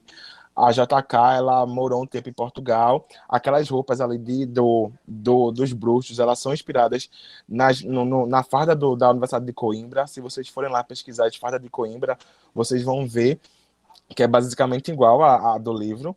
E que o Salazar Sonserina, ele tem uma leve ligação com o governo do Salazar, que foi um ditador fascista de Portugal. Então, veja, para você ver aí que eu não gosto muito da JK. A JK, ela tem um discurso um pouco problemático, mas dá para se ligar a questão da ficção com a realidade, sabe? Então, para os Potterhead, fica aí atento a essa dica. Enfim, é muito problemático, minha gente. Ela tem um discurso transfóbico. Enfim, ela, voltando aqui, o Jânio, ele vai se posicionar contra o governo do Salazar e vai apoiar esses países. E o Portugal era um dos aliados dos Estados Unidos. E aí eles vão começar a ver, esse cara está estreitando as relações com os países comunistas e ele está estreitando relações com países comunistas e ele está batendo de frente com os países que são os meus aliados. E eles vão ficar, poxa, está acontecendo alguma coisa. Isso tem alguma coisa errada. Para terminar de lascar tudo, na linguagem popular, ele vai condecorar o Che Guevara. Em um dos seus discursos, ele vai saudar o Che Guevara. Tem aí a fotinha de que ele vai ao encontro de Che Guevara. Che Guevara, que era ministro da economia, da economia não, da saúde, de Cuba. E aí ele vai saudar o que tinha acontecido em Cuba, não vai criticar o que aconteceu ali, o que era para ser feito, porque ele era do Partido Conservador e ele foi apoiado pela UDN. E aí, tipo, poxa, a UDN, que é conservadora, me colocou aqui, e eu estou saudando um cara que representa os princípios contra daquilo que esse partido prega. E aí o UDN, não, está coisa errada, bora começar a pressionar ele, aí vai começar a pressionar o Jânio Quadros. Os Estados Unidos vai começar a pressionar os conservadores do Brasil para pressionar Jânio Quadros. Aí Jânio Quadros vai mandar o vice dele para a China para lá para conversar com os chineses e ele vai começar a ser pressionado. Passa para mim, por favor, Tomás. Ele passou 7 meses no governo, 7 meses, basicamente. Mais ou menos isso. E aí ele vai dar um show de drama. Ele vai querer a aclamação popular. A diva pop vai querer a aclamação. Nisso ele vai armar um bilhetinho dizendo que vai renunciar. E ele esperava que esse bilhete fosse contestado, dizendo, não, Jânio, fica, por favor. A gente quer você, nós queremos você. Por favor, fique, não renuncie. E o pessoal fala, tu quer sair? Então sai. E aí ele entre aspas, enxortado. É tipo num show de rock, sabe? Quando os roqueiros quando eles pulam do palco para ser carregado pela população. O Jânio Quadros quis fazer isso. Só que quando ele pulou, o pessoal que ia segurar ele abriu espaço e ele caiu no chão, com a cara no chão. E aí ele passou um período muito curto no seu governo. Não dá nem para pensar em tantas das propostas que foram pensadas durante esse momento.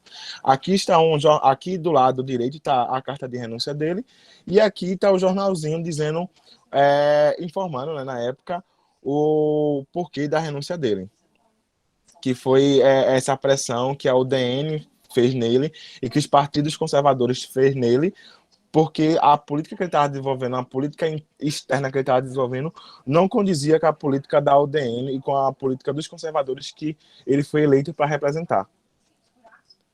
Eu estou olhando só o chat. Hein? Sim, você estava falando da JK. Gente, é muito problemática a JK. Meu Deus do céu, eu fui criado assistindo Harry Potter. Eu tenho uma tatuagem em homenagem a Harry Potter. Mas, enfim. JK é cancelada. Manda a conta do laser pra ela. Não, assim, gente, eu não tiro não, sabe? Porque eu desassociei a autora do coisa. Porque foi um processo infantil meu, sabe? A polêmica dela foi um tanto depois. E assim, eu fui formado assistindo Harry Potter, então Harry Potter foi uma coisa que participou de mim. Mas a JK, eu detesto a JK. Transfobia não, minha gente. Mas voltando aqui, mas aí eu vou mandar, é uma boa ideia. Eu vou pensar nessa questão do laser. Meu Deus do céu, eu nunca tinha pensado nisso. Tu passa pra mim, por favor, Tomás? E aí, depois do show da Xuxa, que o Jânio Quadros deu, quem vai assumir é o vice dele, que é o João Goulart, conhecidamente como o Jango. O João Goulart, ele vai ser considerado como o vice esquerdista. Ele já tinha trabalhado para Getúlio Vargas. Ele já foi ministro do Trabalho durante o governo do Vargas. E aí, quando o Jânio Quadros sai, vão botar ele para assumir, vão dizer, poxa, ele está lá na China. Esse cara aí, ele tem um viés de esquerda, é bom a gente ficar atento. E os militares já estavam de olho na tentativa de golpe. É válido lembrar que sim, os militares já vinham tentando dar um golpe há um bom tempo. E aí, vão fazer o quê? Não vamos deixar ela assumir, não. A gente vai ter que arrumar alguma estratégia aí para que ele não assuma diretamente. E aí acontece uma resistência muito forte para tentar barrar a aceitação do João Goulart. O pessoal de classe mais pobre vai querer que ele assuma. No caso, os partidos que são do partido do PTB, que está ligado ali com as causas trabalhistas, o pessoal dali da reforma agrária, não, né? Mas eu vou falar da Liga Camponesa, porque a Liga Camponesa já vem surgindo ali na década de 50. O pessoal que estava buscando por reforma agrária veio ali na pessoa de João Goulart uma possibilidade de mudança nessas reformas de base. Quem era contra a essa posse? Era os militares, os políticos da UDN e os grandes empresários nacionais e o capital estrangeiro, né? Os Estados Unidos era contra a ascensão e a tomada de poder do João Goulart. Quem era favorável, quem defendia essa legalidade, era justamente os líderes dos sindicatos, trabalhadores, profissionais liberais e pequenos empresários. E aí, quem vai articular uma defesa do Jânio Quadros para ele assumir esse poder é o seu cunhado, conhecido popularmente como Leonel Brizola. Então, Leonel Brizola, que na época era governador do estado do Rio Grande do Sul, ele vai articular uma frente legalista para que o João Goulart consiga assumir a presidência. E aí vamos fazer, sim, tá bom, ele vai assumir, mas a gente vai instalar um parlamento. E aí o Brasil só teve 2 momentos onde ele teve um parlamento. Teve o parlamentarismo às avessas, que é o período do Brasil Império, e agora ele vai ter um outro parlamento. Qual a ideia do parlamento? É tirar o poder executivo do João Goulart.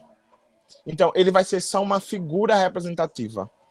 Ele vai ser ali um chefe de Estado, basicamente. Ele vai estar ali à frente. Ele vai ser reconhecido como um chefe. Mas o governo não vai ser regido por ele. O governo vai ser regido por um primeiro-ministro. E quem vai ser o primeiro-ministro nomeado? Tancredo Neves. Aquele carinha lá que é o avô do cheirador. Do aspirador de pó. Enfim, o Tancredo Neves ele vai assumir durante esse momento como primeiro-ministro para que os interesses do capital estrangeiro, os interesses dos grandes empresários fiquem assegurados. O partido do Tancredo Neves era o PS... Peraí, eu não consigo lembrar, gente. Era um partido conservador. PSD. Era o PSD. E aí, esse período vai durar mais ou menos, esse período do parlamentarismo vai durar cerca de 12 a 14 meses. Vai ser convocado durante o ano de 1963, um plebiscito popular. E aí o pessoal, nesse plebiscito, na sua maioria, vai pedir para que acabe o governo parlamentarista e que João Goulart assuma o poder executivo e ele seja, assim, chefe de Estado e chefe de governo, e que as decisões fiquem a cargo dele. E ele assume o poder como presidente durante... ele já tem assumido, né, mas aí ele vai ter o poder legítimo do presidente executivo durante 63. E nisso ele vai lançar algumas propostas. Uma das propostas... Deixa eu ver aqui... Pode passar, por favor? Tomás. Eu vou acelerar aqui para acabar rapidinho, tá, gente? E aí, algumas dessas propostas que ele vai lançar é o plano trienal. Ele pega... Tomás falou muito da questão da inflação durante o governo de JK. A nossa dívida externa era muito alta. E a gente estava vivendo uma situação que era uma situação muito complicada e que a inflação estava muito alta. E mediante esses problemas de inflação e problemas sociais, crescia-se muito os movimentos populares, principalmente não só na região urbana, como também na região do campo. Mas antes de falar sobre isso, em 1962, mesmo antes dele ele assumir como chefe do executivo plenamente, ele vai lançar o Plano Trienal. O Plano Trienal, ele visava 4 propostas, basicamente. Ele queria promover uma distribuição das riquezas nacionais, desapropriando os latifúndios improdutivos para interesses sociais. Ele queria encapar as refinarias particulares de petróleo, então ele queria confiscar essas refinarias e torná-la como um bem público, reduzir as dívidas externas do Brasil, e diminuir a inflação e manter o crescimento econômico sem sacrificar os trabalhadores. E aí quem vai planejar esse plano é o Celso Furtado, que ele vai ser, como o Tomás já falou sobre ele, né? O Celso Furtado, ele vai planejar esse plano, o trienal. Esse plano trienal, ele não vai dar muito certo. Ele não vai conseguir suprir com aquilo que ele tinha proposto. A inflação e o custo de vida durante esse momento não parava de crescer. E com isso, vai começar a acontecer um grande movimento popular. Esse movimento popular vão ser de caráter estudantil, de caráter camponês, de caráter urbano e trabalhador. A UNE vai estar à frente disso, que é a União Nacional dos Estudantes, a JUC, que é a Juventude Universitária Católica, tá, gente? Existia assim, uma movimentação dentro da Igreja Católica contra tudo que estava acontecendo. A CGT, que era a Central Geral dos Trabalhadores, vão começar a se articular e vão se mobilizar fazendo protesto. O Leonel Brizola vai ser crítico de algumas pessoas que o Jango vai colocar nesse governo para tentar balancear ali com as negociações com a UDN. E aí vai acontecer um período de polarização. Existia assim um medo do Brasil se tornar uma nova Cuba. Tá? Alguns teóricos dizem que o Brasil, a situação do campo do Brasil era muito semelhante à questão do campo de Cuba. Durante esse momento, um pouco antes, na década de 50, mais ou menos, 40, 50, vai surgir ali as ligas camponesas. A liga camponesa, ela basicamente vai ter início, inclusive aqui em Pernambuco.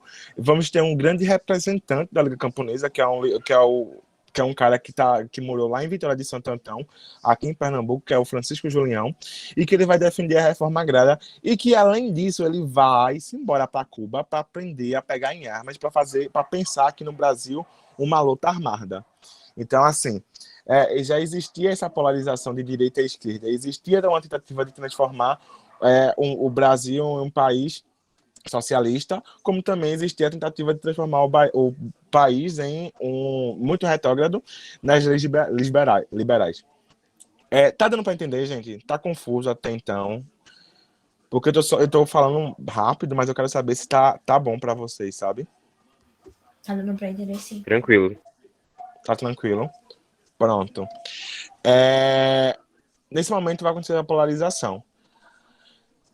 Durante esse momento também, quando esse plano ele falha, esse plano trienal que eu falei que ele falhou, o Jango ele vai fazer um discurso no dia 13 de março.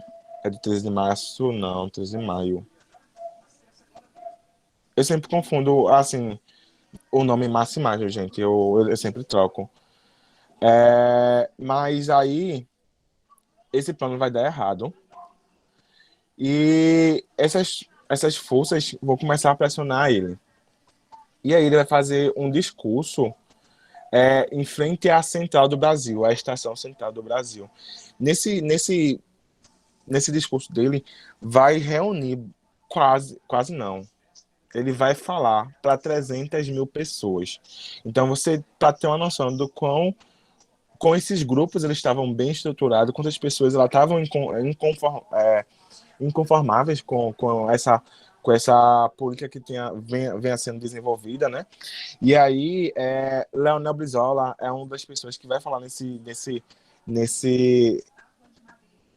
nesse ato e que vai ser um dos mais aplaudidos. E aí vai acontecer no 13 de março de 1964. E aí, o que é que o Jango vai falar nesse discurso? Ele vai promover as reformas de base. Ele vai prometer à galera que está ali uma reforma de base. A primeira reforma é a reforma agrária. Existia, diferente do que Tomás falou, a reforma agrária aqui era uma reforma que ia modificar todas as estruturas do latifúndio, porque era uma reforma agrária radical.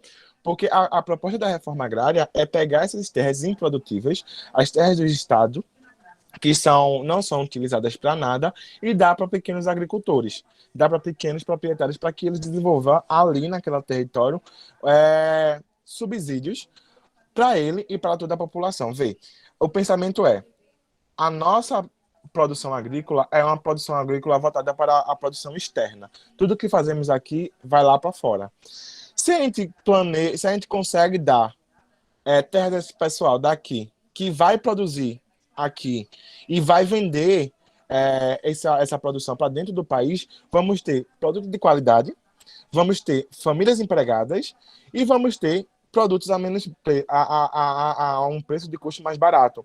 Porque, um exemplo, se tem muita gente produzindo, teoricamente, aqueles produtos vão ficar mais baratos e vai ser de maior acessibilidade para toda a população.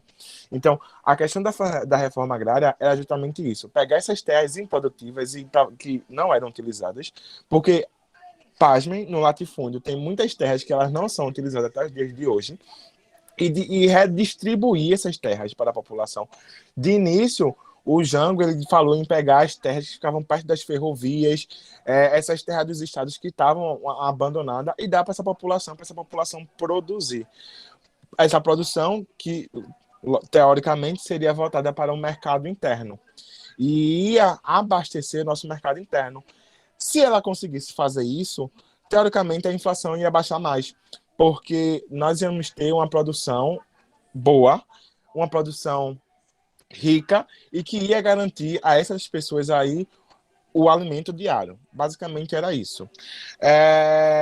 E aí a reforma agrária era uma reforma agrária que buscava redistribuir essas terras para os lavradores que trabalhavam no campo. Quem defendia muito isso, como falei, eram as ligas camponesas. Para além disso, as ligas camponesas também lutavam pelos direitos trabalhistas. A gente vê que no período de Getúlio Vargas, vários trabalhadores conseguiram seus direitos trabalhistas, mas são trabalhadores do centro urbano. Os trabalhadores rurais não tinham esses direitos não, tá, gente? Não tinha CLT, não tinha salário mínimo, não tinha férias. A produção que acontecia dentro desses campos era, acho que até hoje, basicamente, temporada. Então, esse período é período de cana, esse período é período de cacau. Então, ele trabalhava aquele período, ele ganhava dinheiro naquele período, ele recebia muito pouco pelo trabalho que ele fazia, uma condição muito insalubre, e quando aquele período de safra acabava, ele não tinha mais aquela alimentação, ele não tinha mais aquele salário. Então, eles começavam também a reivindicar salário mínimo, como trabalhador rural, para além daquele período de safra. Então, essa Liga Camponesa ela vai começar a se articular para reivindicar os direitos trabalhistas dentro do campo. A reforma urbana, que era para socorrer aquelas pessoas que viviam nas zonas periféricas, moradores de cortiço, de favela, e dar uma condição mais digna de casa a essa população. A reforma educacional, que no caso era para aumentar o número de escolas públicas e matricular todas as crianças brasileiras para tentar combater o analfabetismo. A reforma tributária, que era para corrigir desigualdades sociais na distribuição de deveres entre ricos e pobres, patrões e empregados. E a reforma eleitoral, que era para conceder direito de voto a analfabetos. Não só analfabetos, como também as militares. Gente, durante esse período vai ter diversas revoltas de militares. Vai ter a revolta da aeronáutica, a revolta dos fuzileiros navais, porque o exército, como todo mundo sabe, ele é estratificado. Ele tem a divisão da alta patente e das baixas patentes. A baixa patente, ela vive em condição ruins, condições que não eram boas. E esse pessoal da baixa patente, ele não tinha nenhuma representação política, eles não poderiam nem votar e nem se candidatar a nada. E aí, visando essa participação política, muitos vão começar a reivindicar e vão se articular em confrontos contra o próprio exército. Então, vão ter brigas internas dentro do exército, sabe? É bom a gente falar isso para a gente pensar que o exército, durante esse momento, era hegemônico. E quem pensou o golpe, quem armou o golpe, foi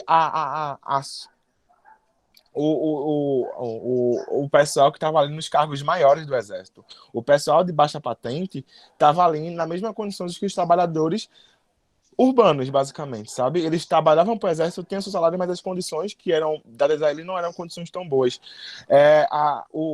Tem a revolta da Marinha, em que a Marinha do Rio de Janeiro vai, inclusive, procurar o sindicato. Eles vão começar a ir lá no sindicato para reivindicar os direitos deles.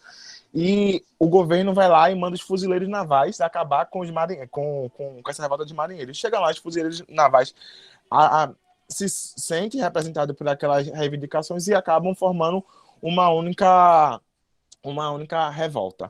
Tem a revolta da aeronáutica, do pessoal da aeronáutica. Enfim, gente, é um período em que vai ser muito conturbado. Deixa eu ver se eu falar mais alguma coisa. O Francisco Julião, que é um dos grandes líderes da Liga Camponesa, ele vai reformar a reforma agrária. E uma das falas deles a reforma agrária não é lei. A reforma agrária na lei ou na marra. Então, mostra que durante esse momento, essa população ela estava disposta, sim, a brigar e a lutar por seus direitos, porque as condições de vida durante esse período eram uma condição muito ruim. Era uma condição que não era boa. Pode passar, por favor, Tomás. Por fim, para encerrar, aqui do lado esquerdo está o povo com Jango começa a reforma. E aí você vê que é um mar de gente, tem muita gente ali apoiando e aplaudindo o que Jango está falando. Então, imagine para esses militares e o pessoal da UDN que quer manter uma política conservadora, liberal, vendo a quantidade de gente sendo adeptas a esse pensamento do Jango. E vendo o Jango um líder político, o maior líder político da nação, defendendo esse tipo de coisa, defendendo os interesses dessas classes mais populares. E indo de contra as classes mais ricas, indo de contra aos grandes empresários, aos patrões. Basicamente, essa pessoa vai se sentir muito afetado com isso. Não vai gostar. Vai dizer, esse negócio aí tá errado. Não é uma coisa boa, não. Se a gente não tiver cuidado, existia o medo comunista, gente. O comunista era visto como um bicho-papão, um bicho que comia criança. Então, existia, sim, esse medo da figura do comunista. Quem era esse pessoal? Esse pessoal que era ateu, que era tudo imoral, tudo que não prestava era dado a esse pessoal do comunismo, sabe?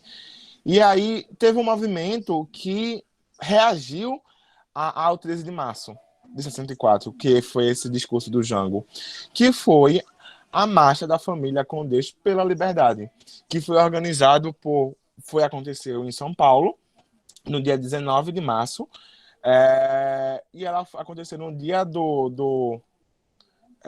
dia de São José, que era padroeiro da família, quem é padroeiro da família, e ela foi articulada por um deputado chamado Antônio Silvino da Cunha Bueno, e apoiado pelo governador de São Paulo, Ademar Barros, que apoiou lá o ato.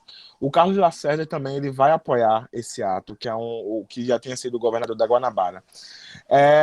E aí, o que é que esse vai defender? Né? Ele vai defender o princípio tradicional da família brasileira, ele vai defender o liberalismo do capital estrangeiro, o liberalismo vai defender o capital estrangeiro, basicamente vai defender os princípios dos Estados Unidos. Gente, é válido falar aqui que os Estados Unidos ele estava ali se articulando para essa tentativa de golpe. Existe uma operação chamada Operação Brother Sun, que ela não chegou a ser deflagrada, mas que já é provado que ela vinha fornecendo armas e treinamentos através da CIA para esses militares que pretendiam dar o golpe. Os Estados Unidos ele estava financiando o golpe. Ele não só não financiou o golpe aqui no Brasil, como também financiou o golpe no Chile, como financiou na Argentina. Enfim, os Estados Unidos ele não queria perder a sua hegemonia como ele tinha perdido para Cuba durante o período de 59. E quem é que vai assumir? No caso, né, o Jango, ele vai sofrer um golpe, e aí ele vai fugir para o Uruguai, e quem vai assumir o governo é de início, era o cara, agora eu me esqueci o nome dele, o chefe do Supremo, não, é o presidente do Senado, quem vai assumir é ele, não, desculpa, gente, o presidente da Câmara dos Deputados, Ranieri Mazzilli, é quem vai assumir durante esse momento, quando o Jânio Quadros ele é enxortado da política. Só que no dia 2 de abril, vem um carinha chamado Corte Silva, General Corte Silva, e ele vai notificar que ele vai estar tomando um governo, que ele vai tomar o governo, vai ser um governo só para colocar o país no eixo. E essa história de colocar o país no eixo durou muito, muito tempo. E aí é que vai dar início ao período do governo militar. Aí o período do governo da ditadura civil militar. Que vai ser um golpe, tá, gente? Tem gente que chama de revolução, mas isso não é uma revolução, porque ele vai acabar com uma série de direitos trabalhistas que estavam sendo colocados, porque todos os direitos que estavam sendo reivindicados nessas revoltas eram direitos legítimos, gente. Era direito... O pessoal estava passando fome, o pessoal não tinha o que comer. O pessoal no campo vivia em condições insalubres. Existia a terra que estava sendo jogada fora. E que o pessoal não queria ceder para esses pessoas mais pobres cultivar e conseguir fazer um movimento dentro da economia, sabe? Dentro da economia nacional. Porque o plano desse pessoal... da UDN, dos militares, era se abrir ao capital estrangeiro. Era para que o capital estrangeiro entrasse. E eles estavam um pouco se lixando para o desenvolvimento da economia nacional. Basicamente era isso.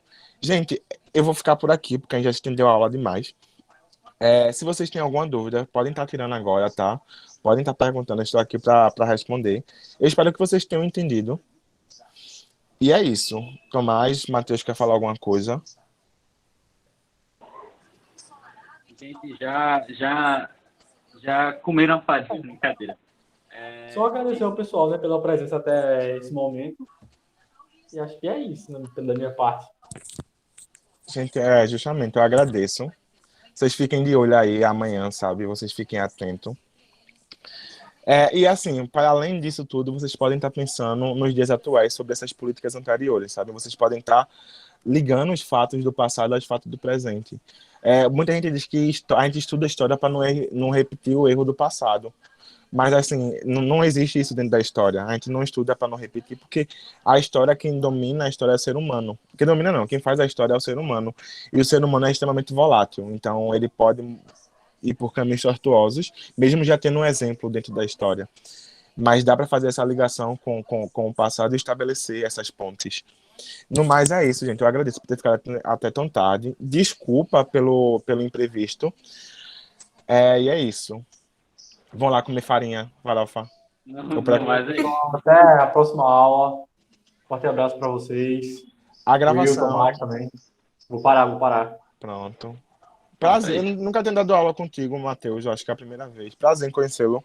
Tomás eu já conhecia. Até mais, gente. Gente, obrigada pela aula. Foi ótima. Pela razão. De nada. Obrigado, Eliane. Tchau. Tchau.